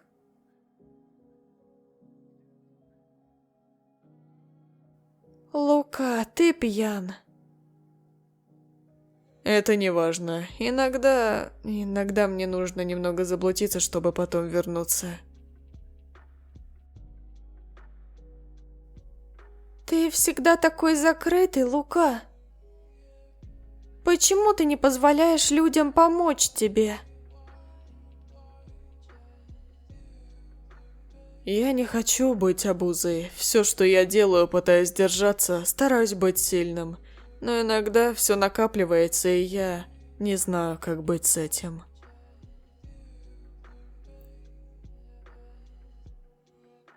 Это красивое место. Ты часто приходишь сюда? Да, когда был маленьким, я приходил сюда после ссор с родителями, или если что-то не получалось. Это было мое место для раздумий. Место, где никто не тревожил, где я мог быть собой. Думаешь, это помогает? Иногда, но, знаешь, в такие моменты ты начинаешь ощущать одиночество. И хочется, чтобы кто-то был рядом, кто тебя понимает и обнимет. Ты правда хороший человек.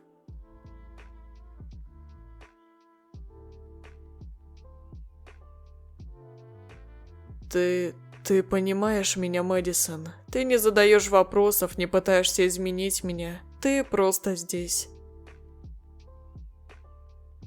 И я стараюсь понять тебя, но мне иногда кажется, что ты сам не знаешь, что тебе нужно. Может быть, я всегда был таким, неуверенным. Возможно, это одна из причин, почему я так боюсь быть открытым с людьми. Ты не должен быть один, Лука. И я рядом, если захочешь поговорить. Просто иногда нужно довериться. Ты знаешь, я не привык доверять, но с тобой я чувствую, что могу. Ты такая настоящая.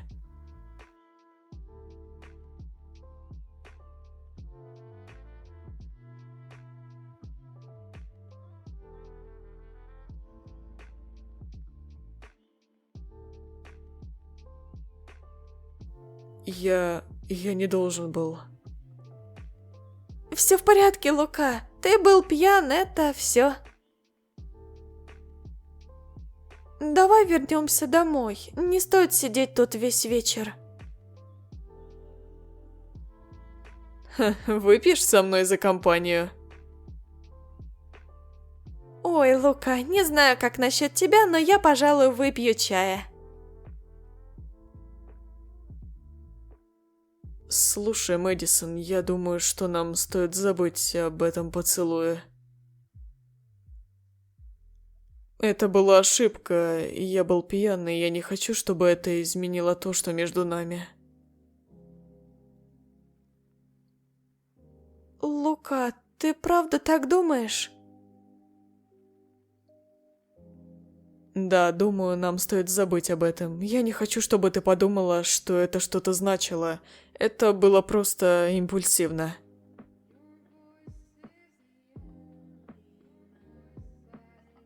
Да и я пьян. Я на утро я про это забуду. Я не считаю, что это была ошибкой, но если ты хочешь это забыть, я уважаю твое мнение. Мы все делаем ошибки. Я пойду спать. Спокойной ночи.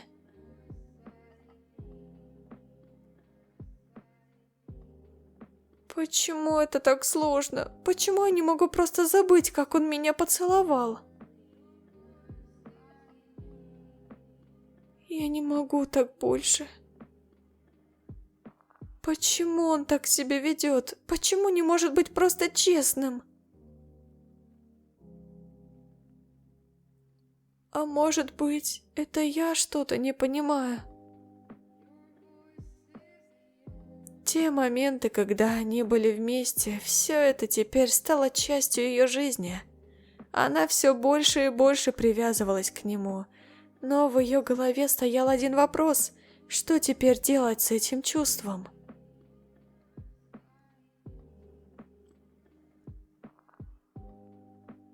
Слабак, чертов слабак.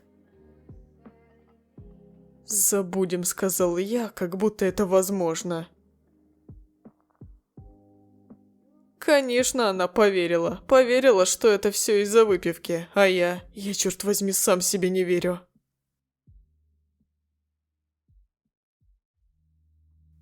Почему я просто не могу сказать ей?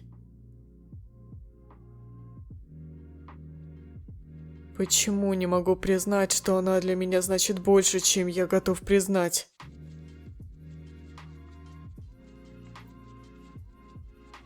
Потому что я трус. Потому что я боюсь ее потерять.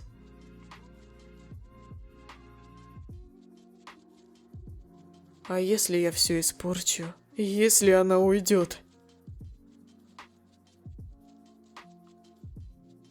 Ты должен быть сильнее, Лука. Ты должен научиться разбираться в своих чувствах, иначе все потеряешь.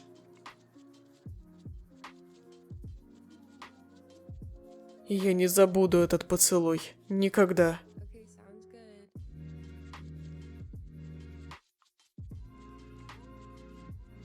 Доброе утро.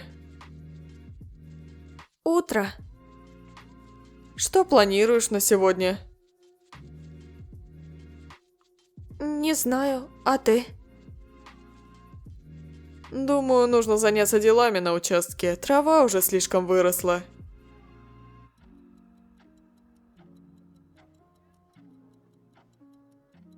Ты ничего не хочешь мне сказать? Например? Ничего, забудь. Тогда отлично. Давай сделаем этот день полезным. Лука, ты правда собираешься делать вид, что ничего не было? Что ты имеешь в виду? Ты знаешь, о чем я. Если ты про вчерашний вечер, то я помню только то, как ты пришла ко мне на озеро, а дальше все как в тумане.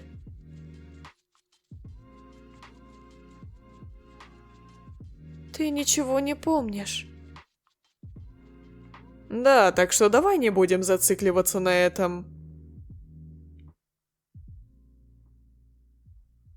Поняла.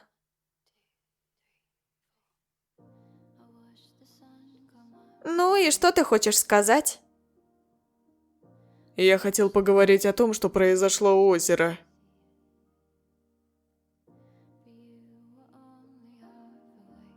Зачем ты тогда утром сказал, что ничего не помнишь? Ты хочешь снова сказать, что это была ошибка? Да, это была ошибка. Ошибка? Ты так легко это называешь? Я был пьян, Мэдисон, и это ничего не значило. Ты лжешь. Нет, я не лгу. Это все из-за алкоголя, правда? А как насчет того, как ты смотрел на меня? Или как ты сказал, что я тебя понимаю? Это тоже алкоголь? Ты ничего не понимаешь. Ты прав, Лука. Я действительно ничего не понимаю. Я не понимаю, почему ты боишься признать, что этот момент что-то значил. Потому что он ничего не значил. Ты даже не веришь сам себе. А что ты хочешь услышать, Мэдисон? Что это что-то значило? Что я испытываю к тебе какие-то чувства? И это все изменит? Это хотя бы будет честно. Тогда честно, я не хочу, чтобы ты думала, что этот поцелуй что-то значит, потому что он не значит ничего. Ты пытаешься убедить меня или себя? Я сказал, что это ничего не значит, и я не собираюсь менять свое мнение. Ты мне не симпатична, Мэдисон. Я так тебе и поверила, Лука. Почему ты боишься признать, что тебе не все равно?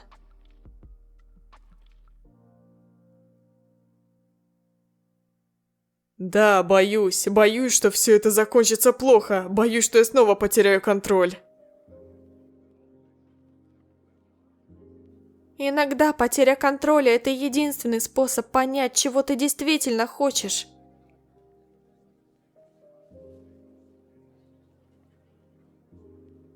Ладно, извини.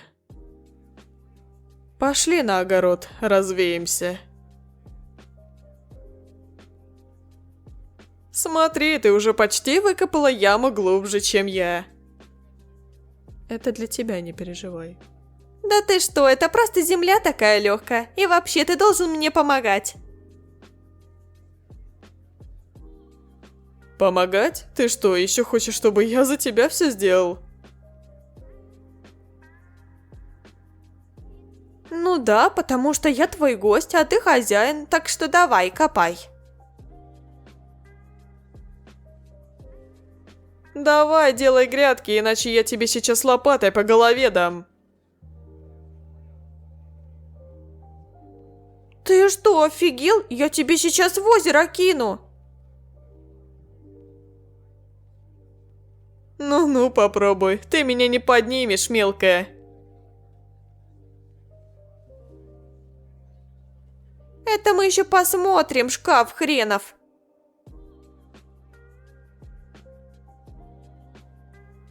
Я еще и в грязи могу быть стильной.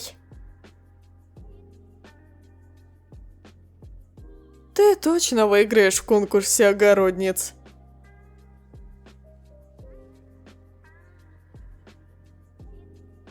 Лука, ты что творишь?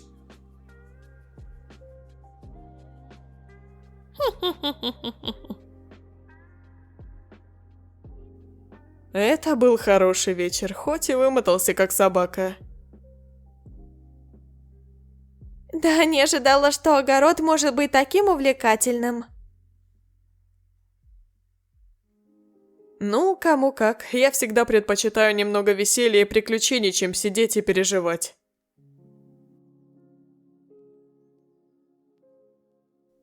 Лука, у тебя есть что-то из одежды? А то у меня уже нету во что переодеться, а я вся грязная. Могу предложить тебе что-нибудь из своего гардероба. Футболка и шорты тебе подойдут? А у тебя есть что-нибудь не такое мешковатое? Я же девушка, в конце концов. Мэдисон, ты сейчас похожа больше на землекопа, чем на девушку. Вот, держи, это мой самый стильный комплект, специально для тебя. Ну что ж, спасибо, мистер стилист.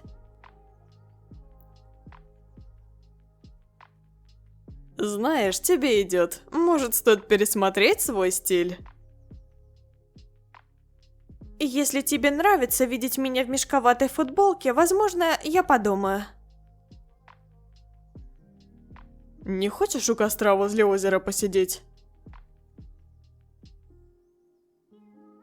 О, отличная идея. Я последний раз сидела у костра, наверное, в лет 5, на день рождения какого-то папиного друга.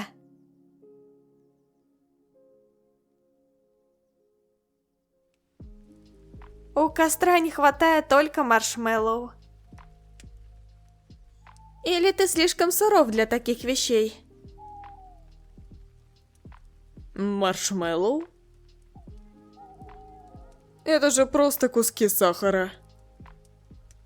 Как ты смеешь так говорить? Это святое. Поджаренные до золотистой корочки маршмеллоу – лучшая часть любого костра.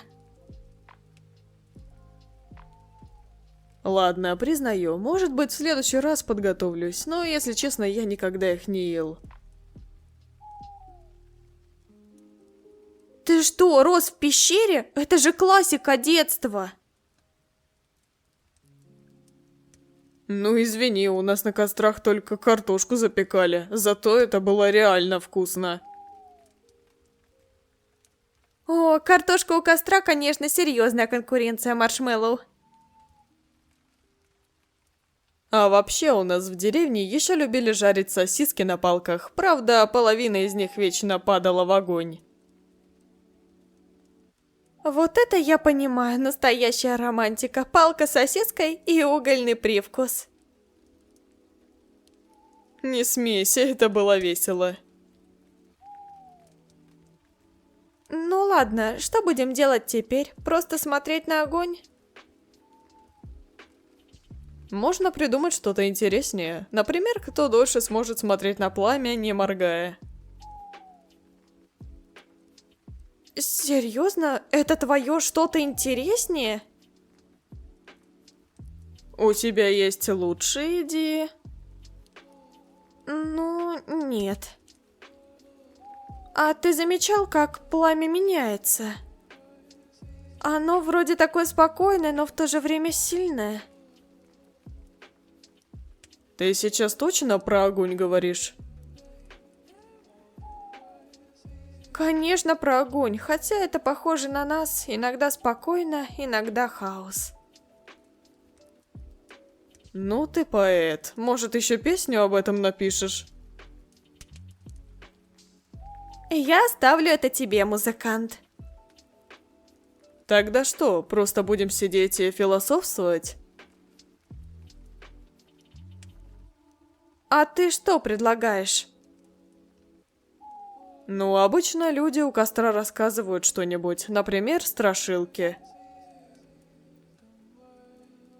Ой, ну конечно, ты думаешь, я испугаюсь твоих страшилок? А что, если испугаешься? Однажды в этой самой деревне я слышал историю. Говорят, здесь был старый лесник, который пропал без вести. Люди нашли его дом, а там ни одной души, только следы когтей на стенах. Ох, как жутко. И что дальше? А дальше никто так и не узнал, что с ним случилось. Но иногда, когда идешь ночью через лес, можно услышать, как кто-то шепчет твое имя. Ладно, ладно, Лука. Ты что, пытаешься меня напугать?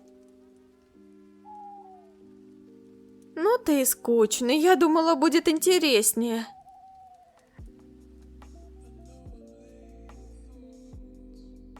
Тучки собираются, не боишься дождя? Если честно, немного даже жду его. Ты как будто из фильма, знаешь? Девушка с книгой на крыльце, ждущая дождя. А ты тогда кто? Герой, который приходит испортить мне это романтическое мгновение?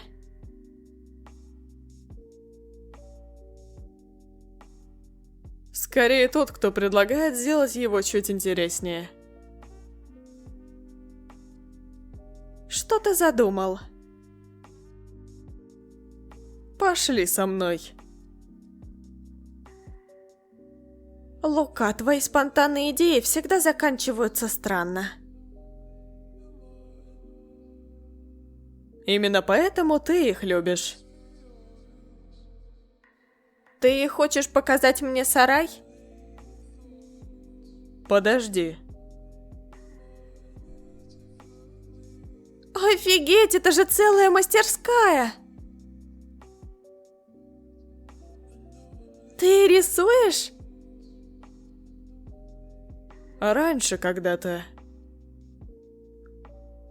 Почему ты это скрывал? Не знаю. Лука, это потрясающе, ты правда талантлив. Не начинай, это просто старые холсты. Нарисуешь мне что-нибудь? А ты настырная. Ты знаешь, это еще одна сторона тебя, которую я не ожидала увидеть. А я думал, ты уже все про меня знаешь. Лука, с тобой каждый день как новая глава книги. Ну тогда готовься, эта глава может быть неожиданным поворотом. Ну что, художница, довольна экскурсиями? Довольно, но у тебя везде такой беспорядок, что я теряюсь, как ты вообще что-то находишь. Это творческий беспорядок. Ага, оправдание ленивого художника. Через 3 недели, 17 июля. Лука, ты уверен, что это надо было добавлять? Тут написано «чайная ложка», а ты всыпал целую гору специй. Это для вкуса, ты же знаешь, что я люблю все яркое. Лука, это не яркое, это преступление. Я пробовала твой соус, мои вкусовые рецепторы подали в отставку. Это просто ты не понимаешь тонкости. Это стиль нежданчик. Ага, нежданчик. Либо вкусно, либо мы оба в больнице. Ну да, может я немного, чуть-чуть переборщил.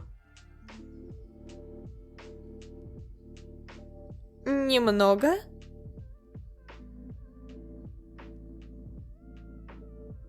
Теперь ты выглядишь как призрак.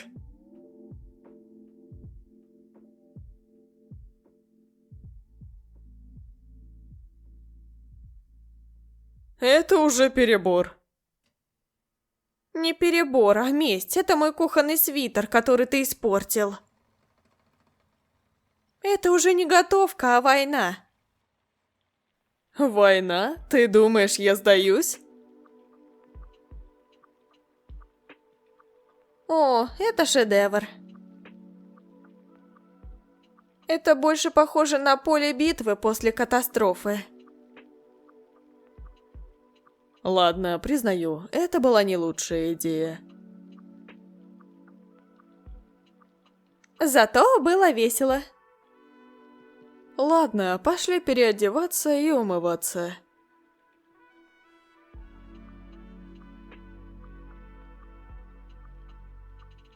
Мэдисон, А? я тебя люблю. И тот поцелуй не был ошибкой. Я просто слабак, который не смог признать свои чувства к тебе. Что? Ты сейчас серьезно? Вполне. Я хочу быть с тобой каждую минуту. Я знаю, мы знакомы только 2 месяца, но ты уже знаешь меня лучше, чем я сам себя. Лука. Ты мне тоже не безразличен, я тоже имею к тебе чувства, но... Мы не можем быть вместе. Что? Почему? Уже через 1,5 месяца я уеду отсюда. Мы будем на разных концах планеты. И что? Как это мешает? Разве я не смогу прилетать к тебе? Лука, это все так сложно. Ты говоришь, что будешь прилетать, но мы оба знаем, как трудно поддерживать отношения на расстоянии. Мэдисон, я не боюсь трудностей. Если ты думаешь, что я сдамся из-за расстояния, то ты меня плохо знаешь. А если это станет слишком тяжело? Если мы просто начнем терять друг друга из-за этих километров? Слушай, я не говорю, что будет легко. Но если у нас есть чувства, если мы оба этого хотим, то почему бы не попробовать? Я просто боюсь. Боюсь, что это все закончится болью для нас обоих. Знаешь, что я понял за эти 2 месяца? Ты единственная, кто делает меня таким, каким я хочу быть. Я не хочу терять тебя, Мэдисон.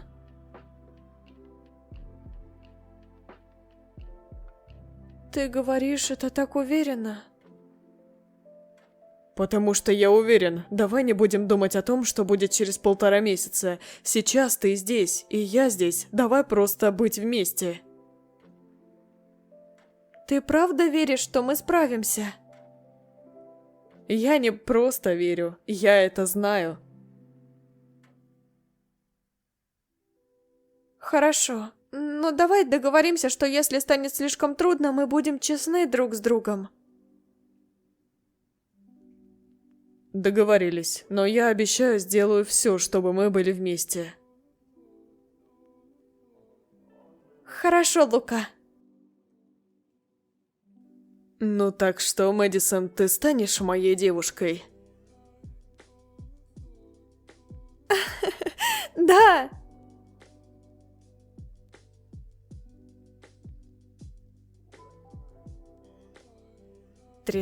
августа, 23:55. Тише, тише, вы разбудите его раньше времени. А я что? Это Мэдисон чуть не уронила свечи.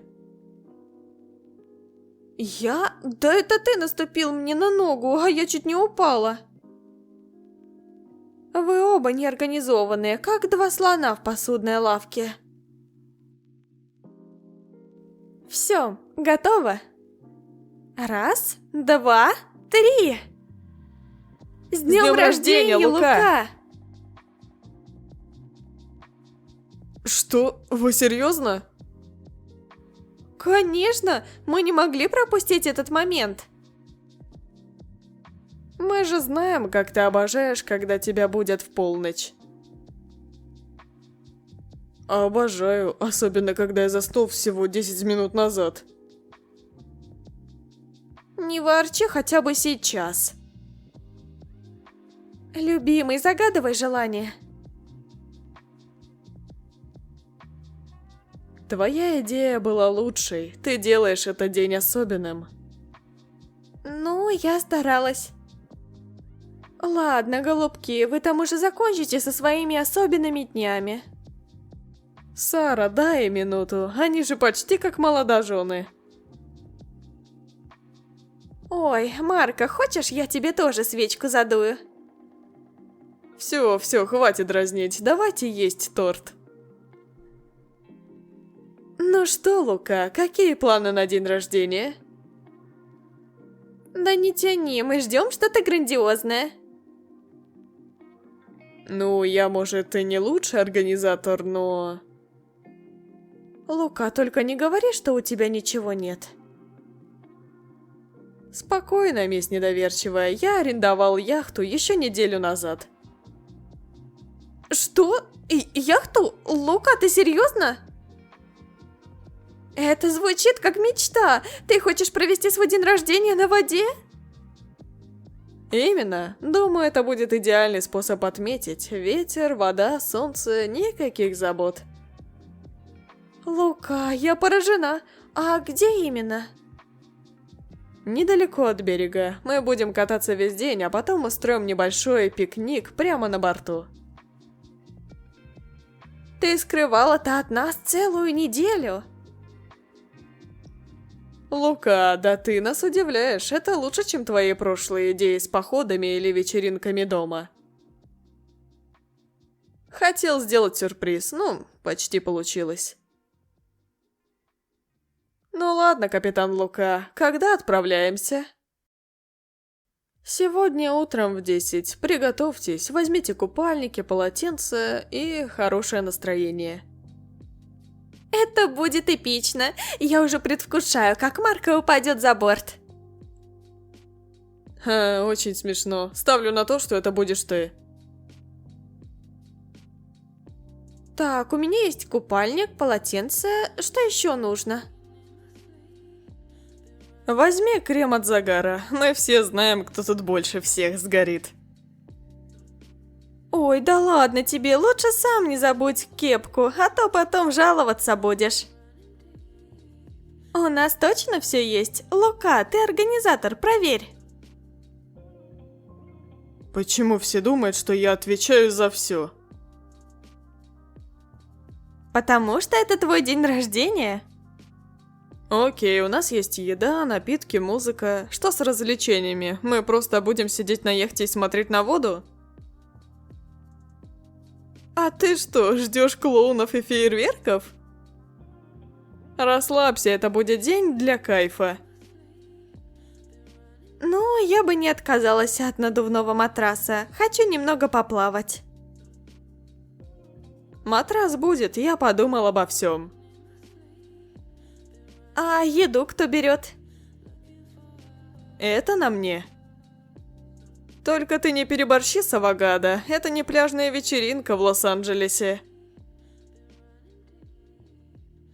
А это подарок от меня. Да, обычная кепка, но она так тебе подойдет. Мэдисон, мне не важны подарки, ты сама как подарок, а кепка отличная. Спасибо огромное, буду носить. Не за что. Ну что, друзья, мы на месте. Добро пожаловать на мой день рождения. Вау, я даже не думала, что яхта будет такой большой. Красота. И правда, на такой яхте можно забыть обо всем. Лука, ты просто волшебник. Я не ожидала, что будет так круто. Ну, я старался. Хотел, чтобы этот день был особенным для всех. Кто хочет на водном мотоцикле покататься? Я первая. Ты серьезно? Я не против, но ты же меня не обгонишь. Я вас всех обгоню. Вы еще в воду упадете, а потом Лука будет как настоящий герой спасать Мэдисон из воды.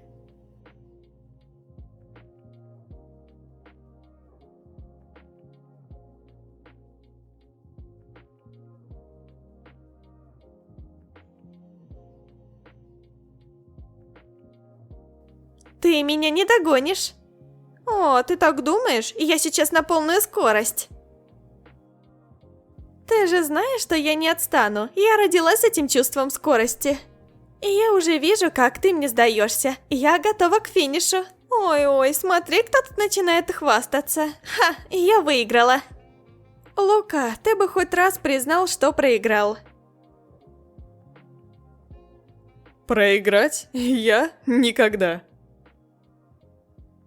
Лука добрый капитан. А что дальше по плану? Ну, во-первых, я думал, что можно немного перекусить, а потом у меня есть сюрприз. Сюрприз? Терпение, мисс Любопытство. Надеюсь, это не значит, что мне придется что-то делать. Боишься работать? Обещаю, все будет просто. Все-таки классно ты придумал с яхтой. Это лучший день рождения, который я видела. Рад, что вам нравится. Для меня главное провести этот день с вами.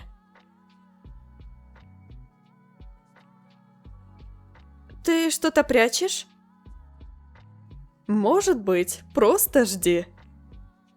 Лука, ты знаешь, что я не люблю сюрпризы. Значит, это будет еще лучше.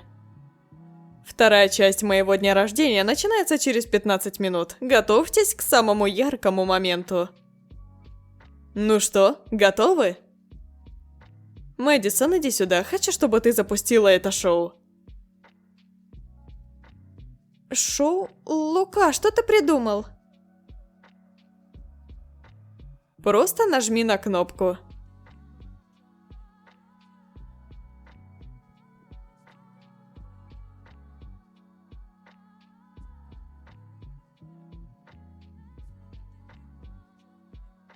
Офигеть! Лука, это очень красиво! Лука, как ты вообще это устроил? Лука, это невероятно! Ну это для нас всех, но если честно, больше для тебя.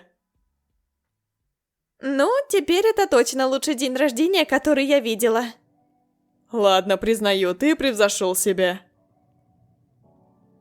Ну что, давайте выпьем за Луку. Ты подарил нам незабываемый день.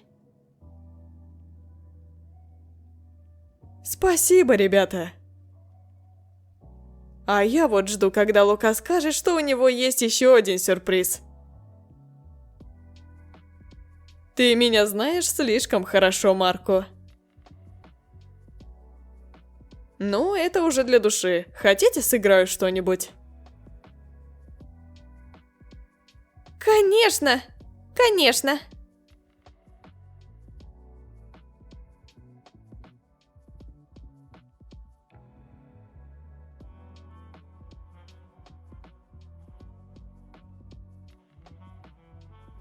Это идеально.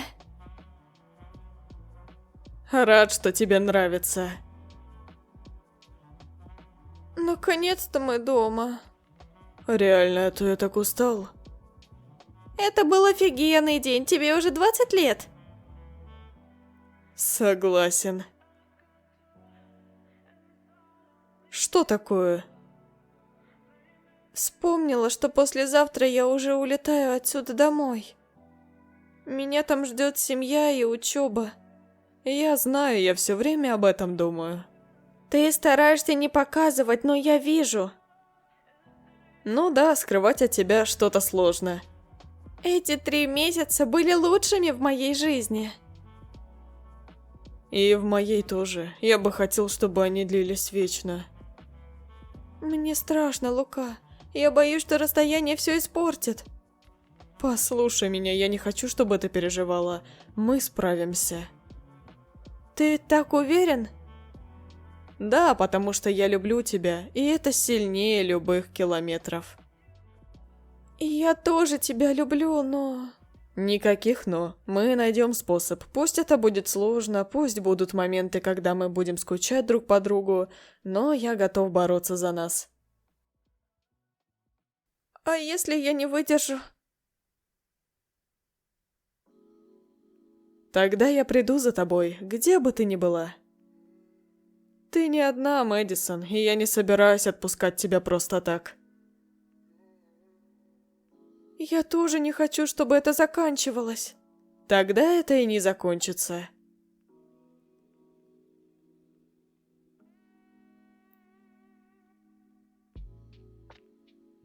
Ой-ой-ой. 2 сентября, 6:34. Это что, художественный хаос или новый метод упаковки? Лука, я реально не знаю, как все это поместить. Давай помогу. Ты точно умеешь? Конечно, у меня черный пояс по складыванию носков.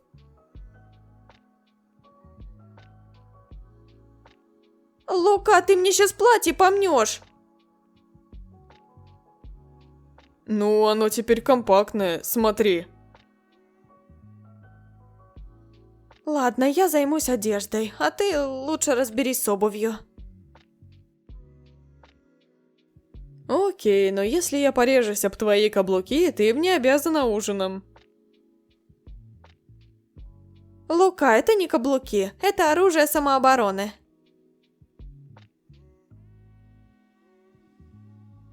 Ты всерьез берешь это все? Да, книги это святое. Вот это точно надо? Это же кирпич, а не книга. Это классика.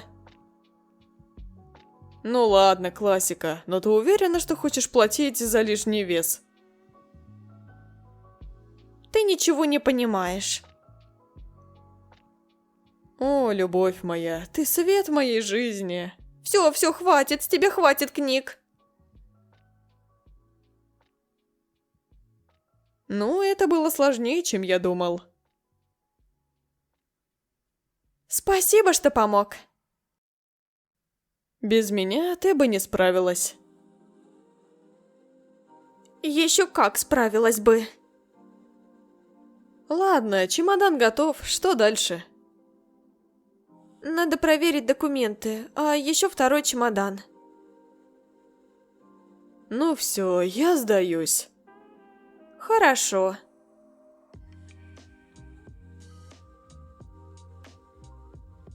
Это правда конец. Ты уже третий раз перекладываешь эти босоножки. Ты уверена, что знаешь, что делаешь? Да, просто если я положу их сюда, то они помнут платье. Ты думаешь, что босоножки такие страшные, что платье испугается и помнутся? Лука, если не можешь помочь, хотя бы не мешай. Ты понимаешь, как сложно быть девушкой? Нет, но я вижу это прямо сейчас. Вот именно, надо все продумать. Крема, щетки, духи. Вот это аромат. Эй, это дорогая вещь. А это что такое? Это мой фотоальбом. Ты возьмешь его с собой? Конечно, там все мои воспоминания.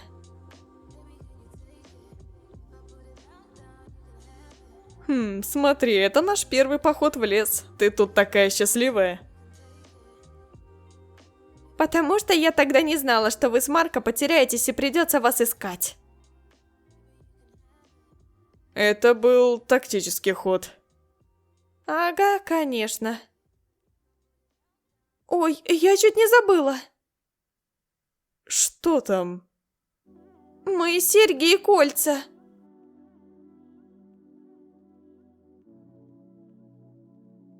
Дай угадаю, а вот это кто-то тебе подарил. Да, это ты подарил. Тогда точно берешь с собой. Ну, чем займемся, милая? День-то еще целый впереди. Даже не знаю, может просто побудем дома? Не-не-не, мы точно не будем весь день сидеть в четырех стенах. Это наш последний день вместе, он должен быть особенным. А какие у тебя предложения, мистер Оригинальность? Пляж, парк, поехать в город и устроить фотосессию. Серьезно? Фотосессия? А давай просто прогуляемся. Неспешно, как раньше. Идеально. Помнишь нашу первую прогулку? Конечно, ты тогда все время смотрела на карту, боялась заблудиться и все фоткала. Да, а ты делал вид, что все знаешь, а потом сам повернул не туда. Это был эксперимент. Да-га, экспериментально-романтический. Но ведь сработало же. Знаешь, я буду скучать по таким моментам. Я тоже. Но ведь это не конец, правда? Конечно, не конец, просто новый этап. И мы справимся. Как думаешь, если мы встретимся через год, что изменится? Только одно, я буду любить тебя еще сильнее.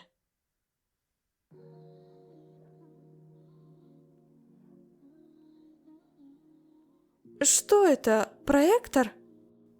Маленькое кино на прощание.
Лука, это потрясающе!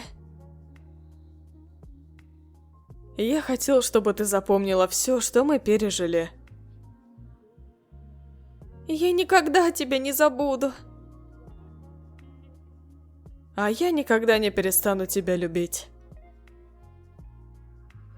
Лука, ты... Я даже не знаю, как выразить, что я чувствую. Не надо слов, просто помни, что все это было только для тебя. А ты не забыл, что мне еще чемодан закрыть надо? Чемодан? После такого вечера? Нет, не отпущу тебя туда сейчас. Лука, ты как будто хочешь, чтобы я опоздала на самолет. Может быть, так и есть. Лука! Ладно, ладно, пойдем внутрь, поможем тебе собрать все как следует. Так, что у нас тут? Лука, только не смей предлагать оставить половину вещей здесь, чтобы я вернулась за ними. Ну а почему бы и нет? Это была бы отличная отговорка. А ты возьмешь с собой что-то, чтобы помнить обо мне?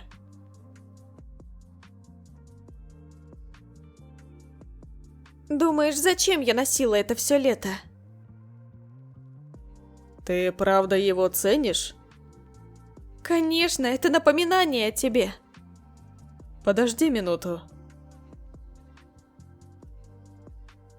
Что это? Это еще один подарок. Открой.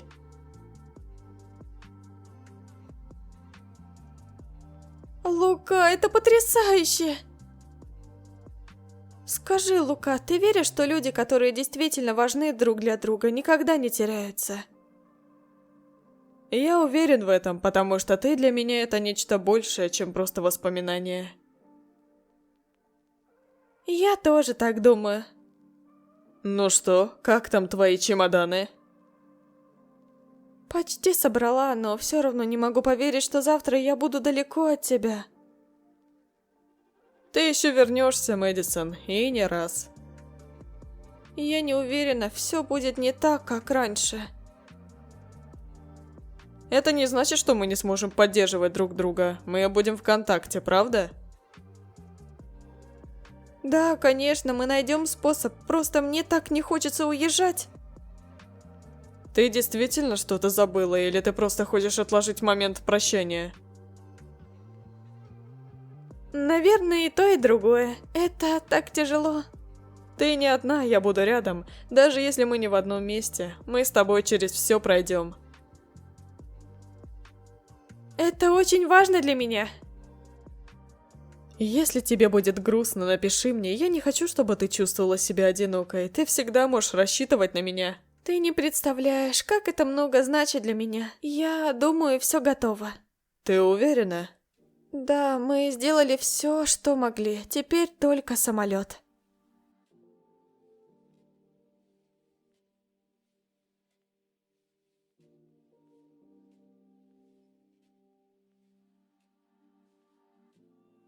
— 22:40 в аэропорту. Рейс в 23:35. Ты не волнуйся, все будет хорошо. Мы будем поддерживать друг друга, как всегда.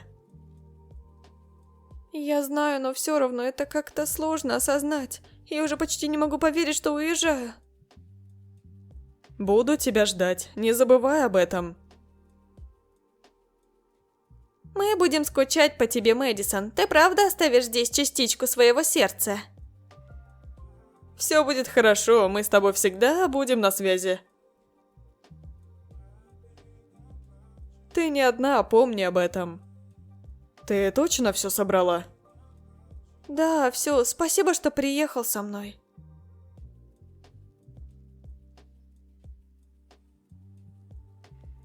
Это не прощание, а временная разлука.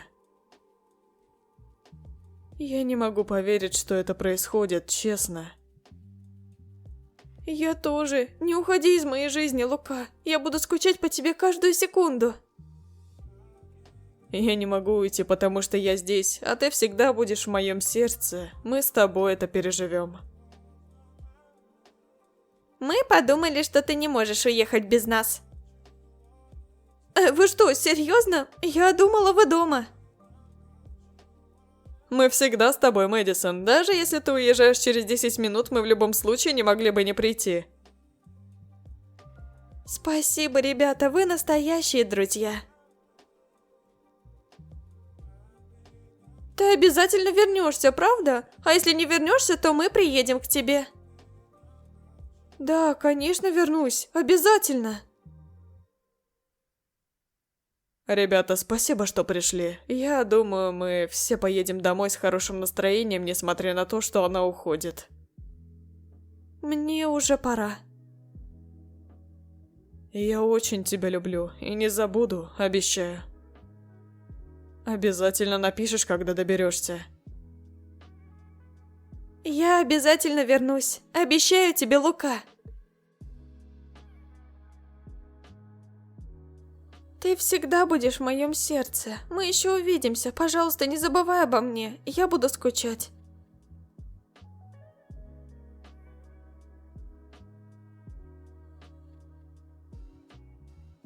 Я не забуду, ты всегда будешь рядом, даже если далеко. Буду ждать, Мэдисон. Прошло уже почти сутки. Мэдисон уже давно должна была быть в Нью-Йорке. И телефон ее вне зоны. Что происходит? Нужно позвонить ее сестре. У меня вроде бы остался номер. Алло, Аврора? Лука, это ты? Привет. Где Мэдди? Почему она не отвечает на звонки? Она уже дома? Я не знаю, как тебе это сказать. Мне очень сложно. В смысле? Что с ней? При посадке ее самолета он попал в какую-то аварию. Я, если честно, сама еще не до конца не поняла всю ситуацию. Там сейчас работают специальные службы, вся надежда на них. Что? Ты серьезно? Аврора, это не может быть правдой. Где она? Что случилось с Мэдисон? Я не знаю всех подробностей, Лука. Мы все в панике. Спасатели ищут ее, но пока нет никаких новостей. Я пыталась дозвониться до больницы, но все без результата. Она жива? Мы не знаем, пока нет информации. Я боюсь, что мы все просто должны ждать. Аврора, ты не могла бы передать мне информацию, как только появится что-то?